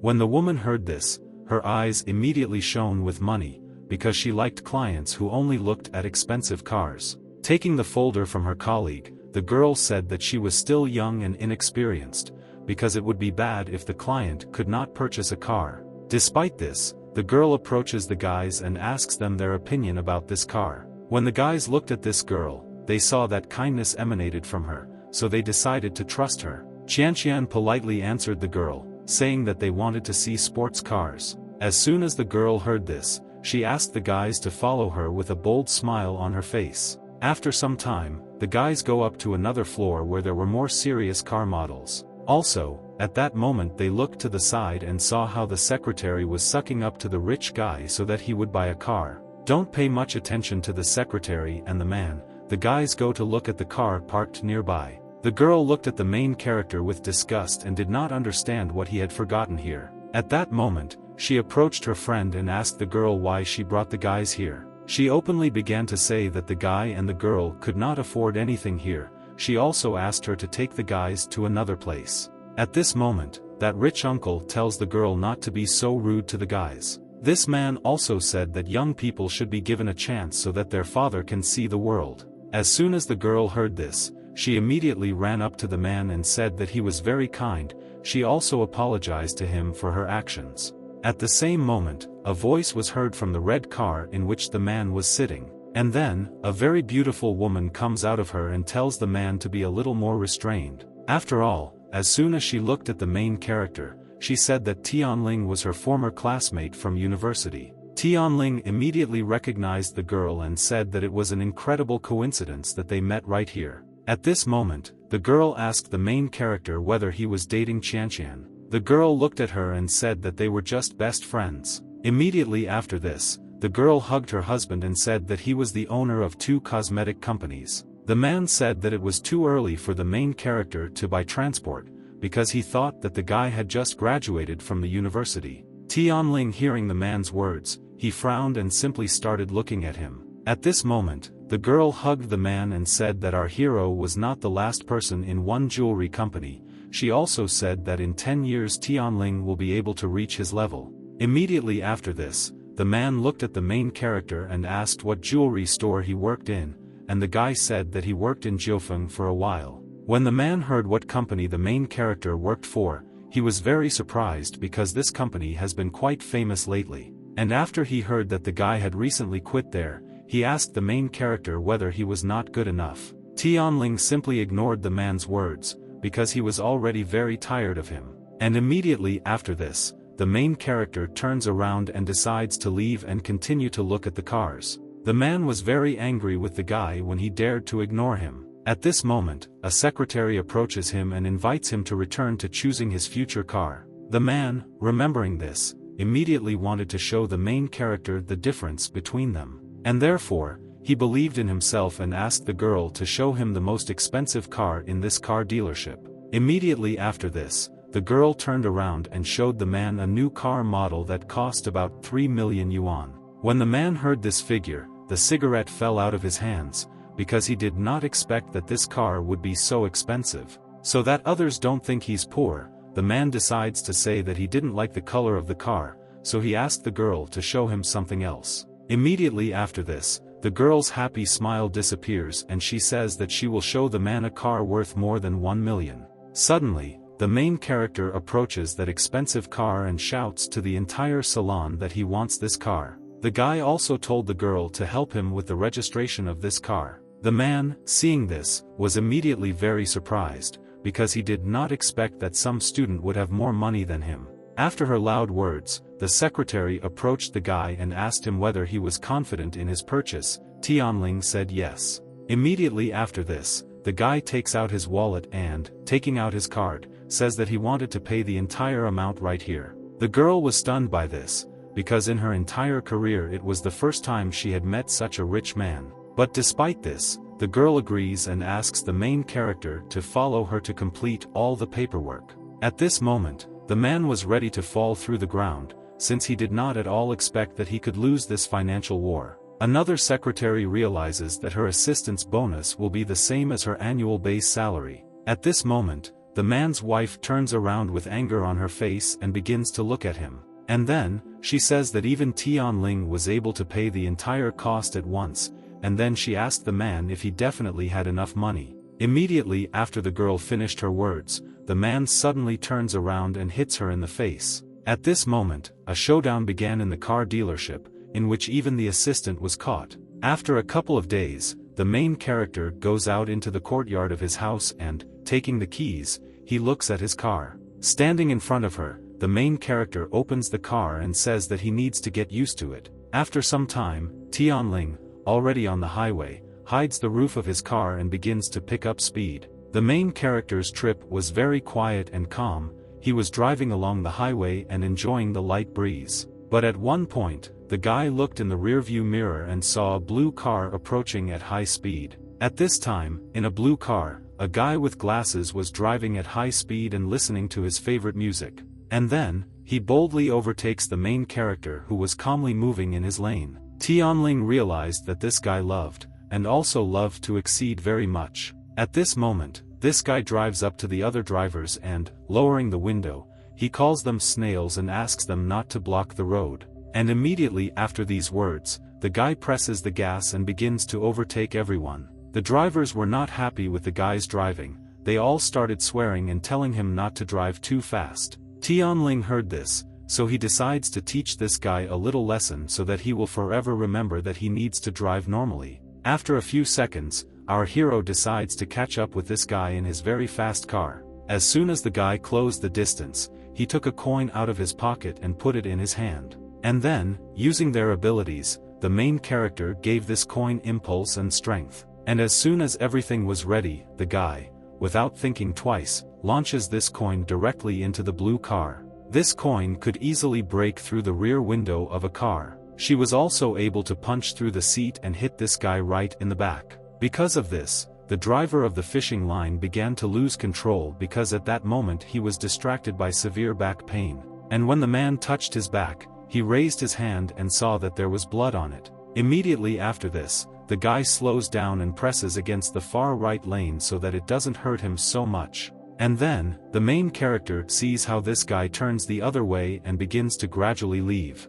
After some time, this guy ends up in one of the hospitals in his city. Frightened parents ran out of the room and asked their son what happened to him. The guy with tears in his eyes said that he had a serious wound, because someone had recently wounded him. When the parents looked at their son's back, they were horrified by what they saw. And then, the father said that the guy urgently needed to go to the emergency room to be operated on. After some time, the doctor comes out of the operating room and tells the parents that everything is fine with their son. The doctor also said that the coin was the cause of this serious wound. When my father heard this, he immediately couldn't believe his ears. The doctor, looking at this coin and analyzing all the injuries, assumed that this coin was shot from a homemade weapon. He also said that this weapon was very powerful, and its power could be compared to a sniper rifle. The father was very angry. He thought that someone wanted to destroy his son. Immediately after this, the man turns around and begins to walk somewhere. His wife asked where he was going. After a few seconds, the man steps aside and starts calling the police commander to tell him everything.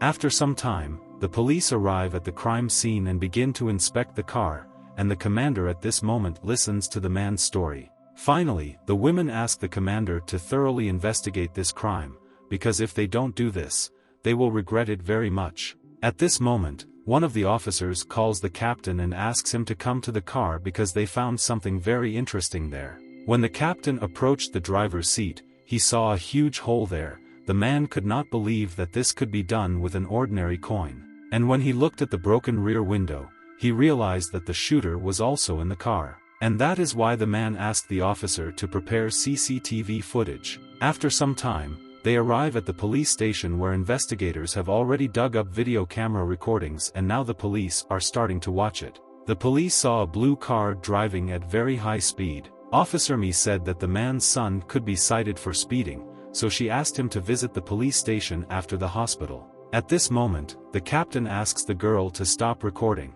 because he saw a very familiar person there. When the girl started watching that fragment, she saw a yellow car in which the main character was sitting. The captain immediately realized who was responsible for all this, so he once again began to get very angry with the guy. At this moment, Officer Mi remembered that Tianling was not an ordinary person at all, because in that cave he was able to show his abilities. The woman immediately started screaming at the officer and saying that the main character was trying to destroy her son, so she ordered them to immediately catch him. The officers also did not know what to do, since recently the main character helped them investigate one of the claims of the accepted cases. The captain, after analyzing all this, told his assistant that no matter how hard it would be, they still had to detain him. And then, the man turned to the girl and said that he was transferring this task to her, since she was the strongest in his subordination. And immediately after that, the man decided to give the rest of the officers an order on what they would do during this operation. But he didn't have time to say anything, because at that moment the girl suddenly stands up and knocks on the table. And then, Officer Mi says in a quiet and calm voice that she refuses this case. After the commander heard that the girl refused, he immediately asked her what was the matter and whether she was scared. After a few seconds, the girl turns around and says that she quits. After her words, the officer, without thinking twice, headed for the exit, showing that she was not joking at all. During this, the man, with confusion on his face, followed the girl with his eyes. And then, he got angry and began to shout at the girl and express to her what had accumulated over many years of service. She swallowed it all, and amid these screams the girl was able to calmly leave the room and then loudly slam the doors. Immediately after this, the commander began tapping his fingers on the screen, dialing old man Iman's number. At the same time, the old man called the main character and he asked him what happened. The master asked our hero whether it was he who injured the son of General Manager Ji somewhere on the highway. Tianling, being sleepy, once again asked the man who he was talking about. A second later, the old man told the main character everything that the police told him. Tianling heard this and said that he was just teaching that guy a lesson. Iman said that if the main character leaves the evidence and the police as they are, then most likely he will be in big trouble. Tianling didn't care. He said that he would take care of everything on his own. As soon as the guy hung up, Tintin immediately flew up to him and asked whether he had problems, because from the outside it seemed to her that everything was exactly like that. Our hero, calmly sipping a cup of coffee, says that everything was fine with him, and as soon as the guy takes a sip, he puts the cup on the table and says that he gave the police what they want. After some time, four policemen who arrived here on special missions approached the main character. Absolutely everyone was on edge, because each of these men knew what Tianling was capable of. One of the guys saw that the door was not locked and not even closed, therefore, this greatly alarmed him. But despite their fear and worries, some police still decide to look inside the apartment. When the police were able to move a few steps forward, they looked at the nightstand and saw how the main character was sitting on the bed. Immediately after this, they give a signal to each other, immediately take off and start running straight towards the guy. Having run to Tianling, the police ordered him to raise his hands up, but our hero did not show any reaction. Even when the police pointed several pistols at his head, the guy silently looked at the floor. Some even begged the guy to be obedient and get up, and some realized that something was wrong here, since Tianlin did not react to anything. At the same time, the main character, together with his assistant, under the talisman of invisibility, sat on a chair and watched all this from the side. And when the police looked at the main character, for some reason they thought that he had lost his mind because he was so scared. But, despite this, the men still decide to grab the guy and bring him to the police station, since this was their task. After some time, they were able to handcuff the guy and take him out into the corridor. When the squad reported to the girl that they were able to detain Tianling, she could not believe it. The policeman also said that it was all true. He also said that the guy did not react to anything and did not talk to anyone. When the girl finished, she looked at her phone and asked herself what new the main character had come up with. After some time, the girl personally comes to Tianling's home, where at that time he was already expecting her. The guy looked at the girl with a smile on his face and asked her whether she didn't come here to detain him. Officer Me, look at our hero, immediately thought that he was abnormal in a good way. And then, the girl said that she simply did not have the authority to detain our hero. Tianling, hearing this, said that the girl was pleased with her observation. And then, she said that she came here to make sure that everything was fine with the guy, because she never believed that Tianling would give up so easily. And then, the girl asked the main character if he could buy her a drink. Our hero asked the girl what she wanted. After the girl asked the guy to bring him tea, he carefully put the fruit on the table and asked her to wait a little. Officer Me, watching our hero, could not understand where he gets that strange power thanks to which he becomes invincible. After some time, the main character brings a treat and a cup of tea to the table. At the table, Tianling asked the girl what the real reason was for her to come here. To this, the girl asked her not to call her the policeman anymore, but to call her by her name Yussi. Immediately after this, Yussi said that she looked into the information about the guy, but did not find anything strange. And then, the girl directly began to ask Tianling who he was and where he got these supernatural powers. Tianling didn't want to give himself away, so he told the girl that he just trained a lot. Yussi could not believe that all these powers were obtained through spiritual practice. But despite this, the girl still decides to force herself on the guy and says that now she will go to another city.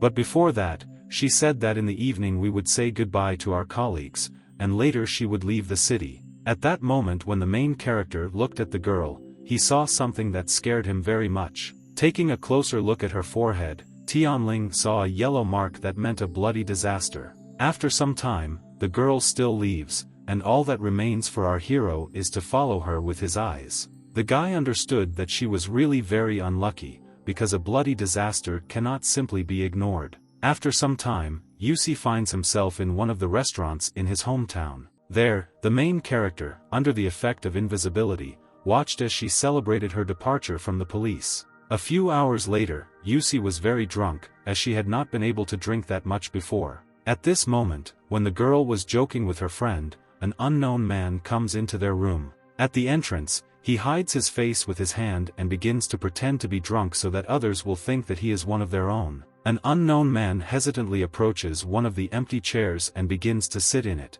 One of the officers, seeing this man, immediately offered him a drink. Tianling, seeing all this, he also realized that this man was the source of Yussi's bloody disaster. The guy realized that this man was to blame for the fact that the girl got drunk so quickly. A few minutes later, our hero takes out an amulet from his pocket that could cure any disease in this world. Without thinking twice, the guy gets up from his chair and begins to move straight towards the girl. He immediately sticks this amulet to Yussi's back so that it starts working immediately. At this moment, the girl gets scared, which is why she accidentally jerks her hand, and at that moment she was somehow able to touch the guy who was standing next to her. Yussi couldn't believe what just happened, she couldn't even understand what had just happened. At this moment, the main character decides to give himself away and tell the girl in a whisper to quickly let go of her hand. Yussi quickly realized that the main character was standing next to her, because she was able to identify him by his voice. And after a few seconds, the girl lets go of the hand of the guy who was standing next to her. And then, when that unknown man was talking with her friend, the girl presses herself against the table, pretending that everything is fine. A second later, the girl notices that unknown guy. She knew that among those with whom she worked, she had never seen anyone like him. At the same moment, the mysterious man gets up and tells the other guys that he will take the girl home, since she was very drunk. The girl's friend allowed the stranger to do this, but finally told the guy to introduce her carefully. Immediately after this, the man grabs the girl by the hand and with a smile on his face says that it is time for them to leave. At the same second, Yussi gets up from her chair and throws away the man's hand. He was even a little scared, because he did not expect such a turn at all.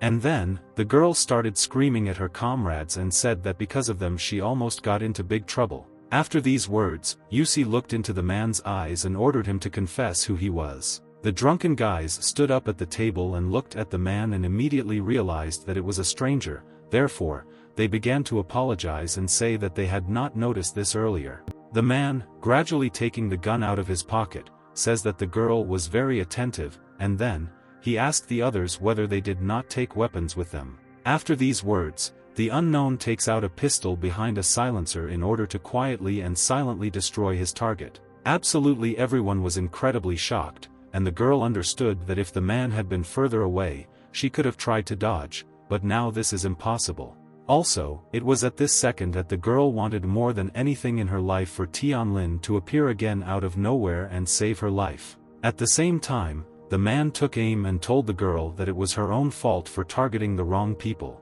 At the same moment, a plate flies out of nowhere and hits this man right in the hand in which he was holding his gun. From such incredible pain, he began to scream very loudly because he had never felt anything like this in his life. Yussi, seizing the opportunity, immediately decided to act and tried to attack that man. Fortunately, the girl succeeded and was able to kick the man right in the face. Of course, because of such a blow, the unknown fell on his back and lost consciousness. After some time, he is handcuffed and tied up well. Friends who finally came to their senses asked the girl who threw the plate at the man, moreover, with such great force. None of those present did this, so absolutely everyone said that it was not them. And the girl understood that it was the main character, because at that moment no one but him could do this. But Yussi decides to take all the responsibility on herself, saying that it was her. The girl also said that if she relied on the guys, she would be destroyed 100 times over.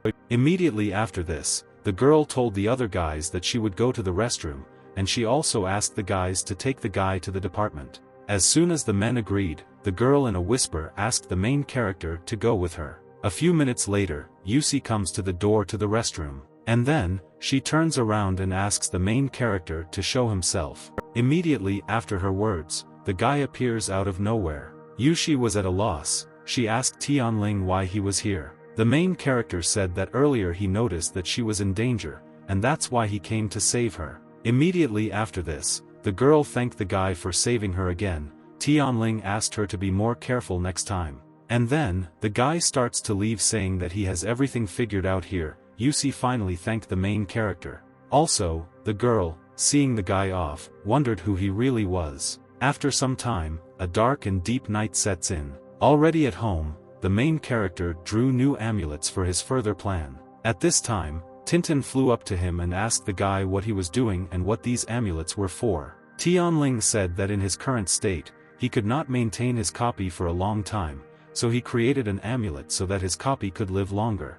And immediately after that, the guy comes to the front door and asks the girl to wait while he goes somewhere. After some time, our hero comes to the hospital where the very guy he trained was lying. Concerned parents asked their son every few minutes whether he was okay, but the guy didn't answer them, so his parents asked him to rest. At the same time, the main character was standing near the door that led to that guy's room. Tianling extended his hand in front of him and began to activate his incredible abilities. And then, once everything was successfully activated, he was able to create a ghostly hand and go through this door. As soon as his imaginary hand passed through, the guy grabbed the door lock and was able to open it with ease. As soon as the main character entered the room, he saw how everyone, including the nurse, was sleeping soundly in their places. Making sure that everyone was asleep, after a few seconds Tianling takes out the amulets of long sleep and looks at those present with a sly smile on her face. After some time, the guy was able to stick these talismans on absolutely everyone's foreheads. And then, taking scissors out of his pocket, Tianling says that it's time to cut the rams. After about 10 minutes, the guy completed his task and all the talismans began to disappear. As soon as the nurse's talisman disappeared, she immediately rubbed her eyes and looked towards her parents. And after a few seconds, the girl is frightened in horror by what she saw. She started screaming and pointing at the man's hair. And then, they saw their hair lying on the floor, and it really scared and surprised them. While the parents were screaming, the men accidentally looked at the bed and saw a note lying there. It said that if they touch the main character again, then next time it will be themselves instead of hair. Because of this, men and women become very afraid, so they instantly decide to call the investigator and cancel the case. At the same time, Tianling, walking away from the hospital, heard all these screams and was glad that his plan worked. The next morning, the man calls the police station and asks the head of the department to stop investigating this case. The man confessed everything and said that his son was completely to blame for this situation. He also asked the man to let Tianling go. The captain remained silent, and after a few seconds he said that he would still do it. Putting down the phone, the man folded his hands and thought. He realized that the main character was not so simple. A few seconds later, the commander calls his assistant and orders him to release our hero. After some time, the assistant and his comrade come to the cell of our hero's clone and tell him that he was free. In response, the officers never heard anything because this clone could neither speak nor show emotions. The men were a little unhappy about this, but because of the order, they still decide to take the guy and push him out of the building. After some time, the men put a copy of the main character in the car and bring him to the house. At this time, the girl saw that the copy of Tianling had finally been brought back, so she decided to bring it back home. As soon as the girl returned the copy home, she immediately sat him down on the sofa and began to look at him for a long time. Tintin poked her fingers at him and thought about what she should do. And after a second, it was Yu Kanye that seemed very interesting to her, so she decides to play a little with the clone. The girl took the guy's hands and began to raise them in different ways, creating funny poses. In one of these poses, the doll began to deflate and gradually shrink. After a few seconds, the copy of the main character is completely deflated and turns into a very small man. And then, it turns into paper again and then disappears completely. After the copy of the main character disappears, the girl comes to the real Tianlin and tells him that his copy has deflated and turned into a talisman.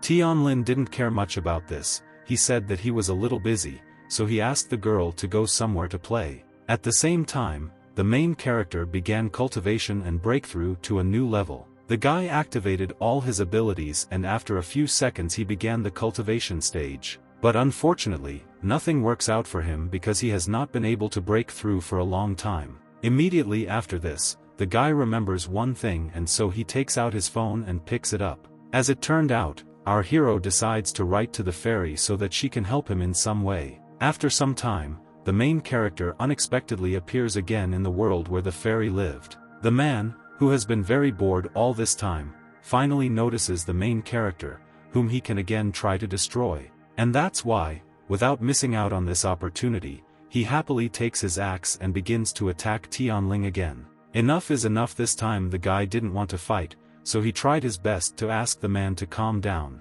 To his surprise, he succeeded, and immediately after that he approaches the girl and says that he would like her to help him. The fairy was very happy about this, but then she turned her head to the side and said that it would not be difficult to help her, but first she needed to find out what exactly. But then, everything turned out to be the opposite. After all, in the next few seconds the fairy asked the guy to do something just for her. The girl said that the main character had made too many mistakes, and therefore he would soon be severely punished. The guy was not at all afraid of this, he only bowed with honor and told the girl that he did not intend to fight off punishment. After a few seconds, the girl activates her abilities and begins to accumulate energy in her hand. At this moment, an old man bursts into the process and begins to beg the girl not to do this. The old man said that he lived alone for 1,000 years before receiving a living object for fun, and then, falling to the ground, the old man begins to cry and say that he will be very lonely when the main character leaves this world.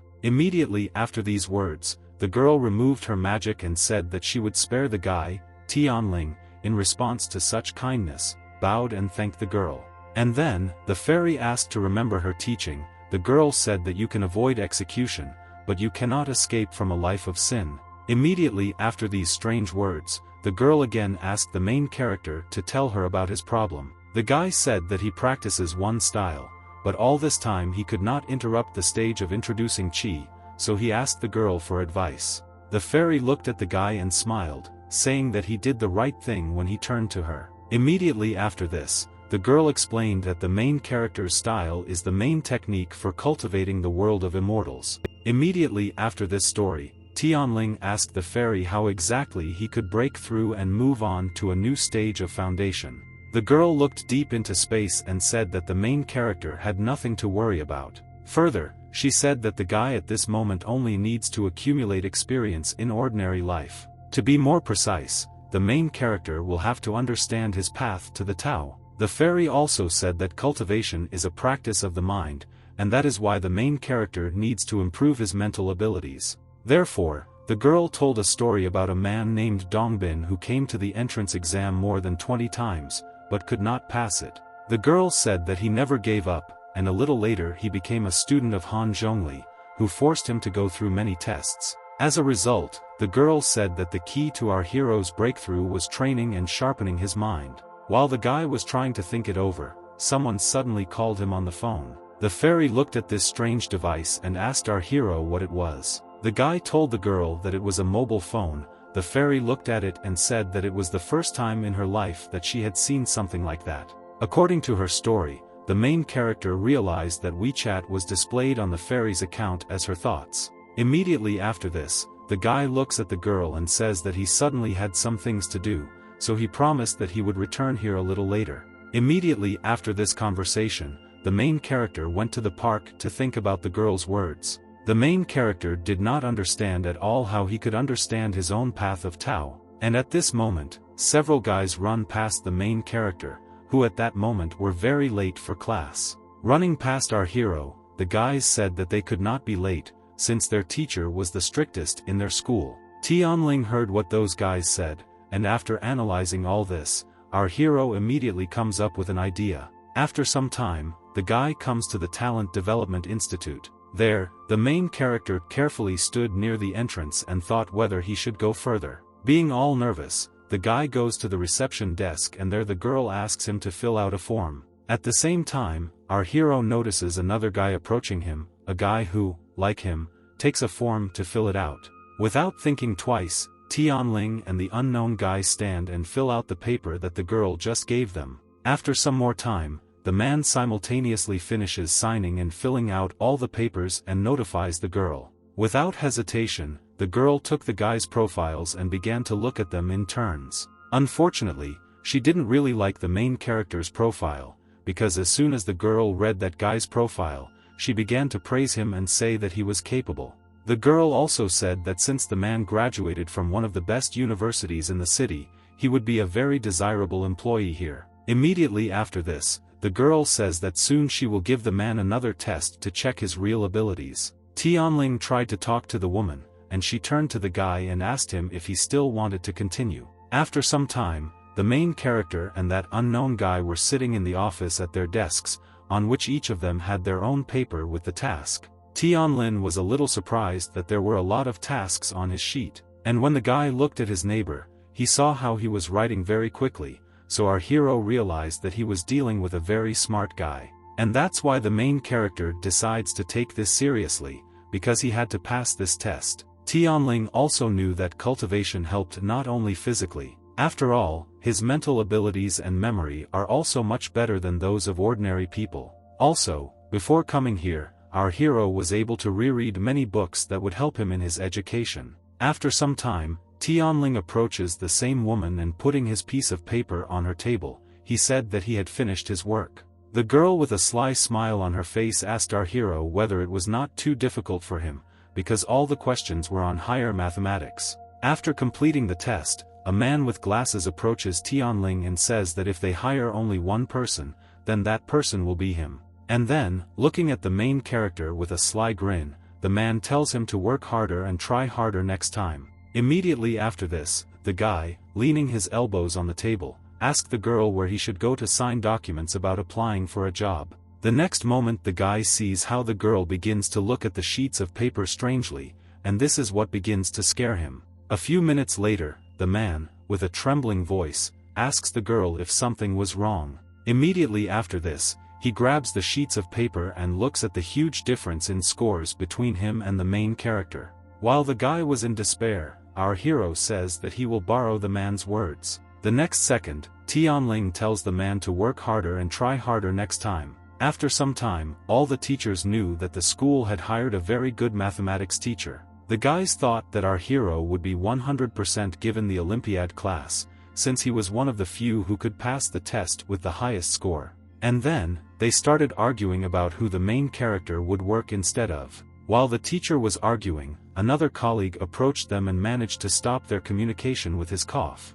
As soon as the guys looked at the teacher, they heard the man say that the teacher's room is not the place for such conversations. Immediately after these words, the other teachers began to remain silent and there was a short pause between them. When leaving, the old man asked the young teachers to prepare for the upcoming lessons so that the students could learn a lot of new things. At this moment, a girl comes into the teacher's room and asks the others to meet the new teacher, namely Tianlin. A few seconds later, the girl talks about the teachers and their names. The teachers welcomed the main character to their new team. After everyone got acquainted, the girl said that the main character would teach a class of Olympiad students. The rest of the teachers were on incredible nerves, because they understood that right now one of them would be kicked out. The old man was not at all worried about himself, because he understood that they could not kick him out since he was older and experienced. But when the man found out that they were going to kick him out, he immediately spat out all the tea and was very surprised. His surprise knew no bounds. He began to shout at the girl and say that he was the most experienced of the teachers. The girl apologized to the old man and said that the school management decided so, based on the results of the math tests. After some time, the man with sadness on his face collected all his things and began to leave the school. After some more time, the girl decides to take the guy through the corridors and show him the Olympiad class that he will teach. Passing by one of the offices, the guys heard some screams coming from nearby. Tianlin wondered why it was so noisy there, and so he decided to look into the office. When the guy looked into the office, he saw how the students were betting that the blindfolded guy would not hit the board with a dart. But as it turned out, on that board there was a small and white cat who really didn't want to be here. The main character was in complete shock when he saw that these children were bullying the poor cat. At the same moment, one of the students began to pull back his hand to try to hit the board. A few seconds later, he releases a dart that flew straight towards the cat.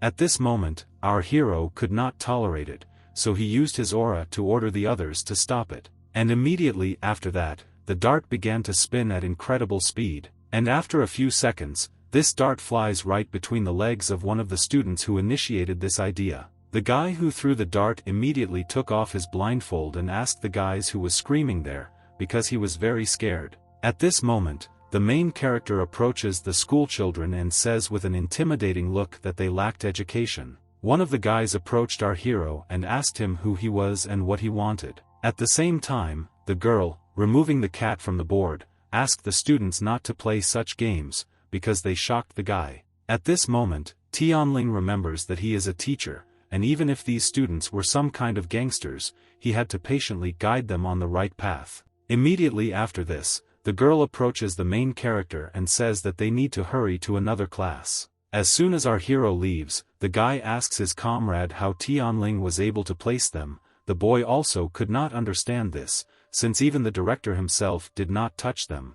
Immediately after this, the guys looked at their leader and said that they needed to teach the main character a lesson. The boy, looking at his friends, told them that the main character was a very interesting teacher. Walking along the corridor, Tianling remembered that the girl told him that the parents of the students in that class simply did not have time to monitor them, so the teachers took upon themselves their upbringing.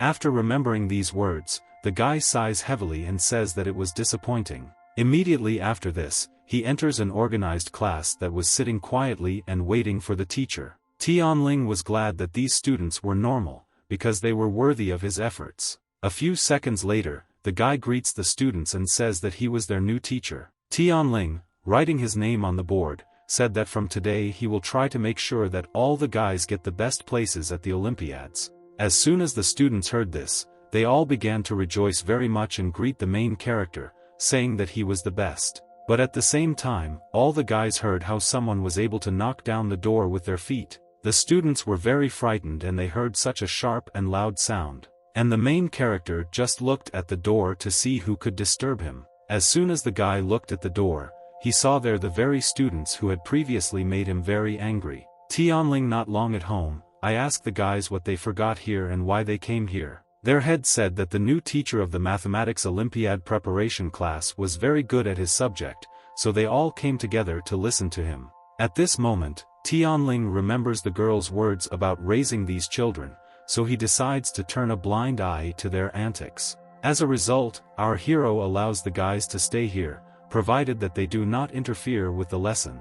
Immediately after this, the rest of the guys began to boldly enter the classroom and look for a place to sit. After everyone entered, the main character hit the table and ordered the guys to sit quietly. He said that he was starting the lesson. But not even 5 seconds had passed before the screams of one guy were heard in the classroom, who had something under his clothes behind his back. Tianling took a few steps forward and asked his student what happened to him. After a few seconds, the guy takes out a small green snake from his t-shirt that had been there for some time. And as soon as the guy realized that there was a snake behind his back, he immediately started screaming and throwing it. A few seconds later, one of the guys grabs this snake and tells the guy not to be afraid of it, since it was small and harmless. Immediately after this, the main character approaches the guy and, with a dissatisfied expression on his face, asks him whether it was funny. The boy, holding a snake in his hands, said that the school rules do not say that you cannot bring your pets here. And then, the head entered the conversation and said that the guy should have blamed the school's installations and not them. Immediately after this, the main character cannot contain his emotions, so he takes out one of the talismans to teach them a lesson. After a few seconds, absolutely all the robbers begin to experience a sharp stomach ache. Absolutely all the guys ran to the restroom, while the head looked in surprise at what was happening around. At the same time, Tianling looked at the boy and did not understand why everything was fine with him. At the same moment, the guy realizes what is happening and immediately asks the main character whether he did it. Tianling asked the boy what he meant. The guy stood up and said that he just wanted to make sure of this. And then, the boy says that that time it was our hero who redirected the dart using his chi, and so he realized that Tianling was not an ordinary teacher at all. The rest of the students looked at all this and did not understand at all what the guys were talking about. Immediately after this, the boy invites the main character to hold a small competition. He said that the loser leaves the school. Tianling agrees and tells the boy to set a time and place for him. Also, the main character said that if the guy loses, he will also have to force his friends to go to class normally. The guy agreed with this and said goodbye to the teacher, saying that he saw his victory only in dreams. After some time, the main character and the guys meet in some clearing, where the boy immediately asks our hero to show his skills. Tianling didn't want to bully the children, so he asked the guy to start first. After a few seconds, the guy looks at the main character and begins to activate his abilities. A moment later, the boy creates a stream of fire which he throws at Tianling. Our hero was incredibly surprised when he saw that his opponent could control fire. Immediately after this, our hero took a defensive stance and successfully defended himself from this attack. Having repelled this attack, he asked the boy where he learned this. The boy,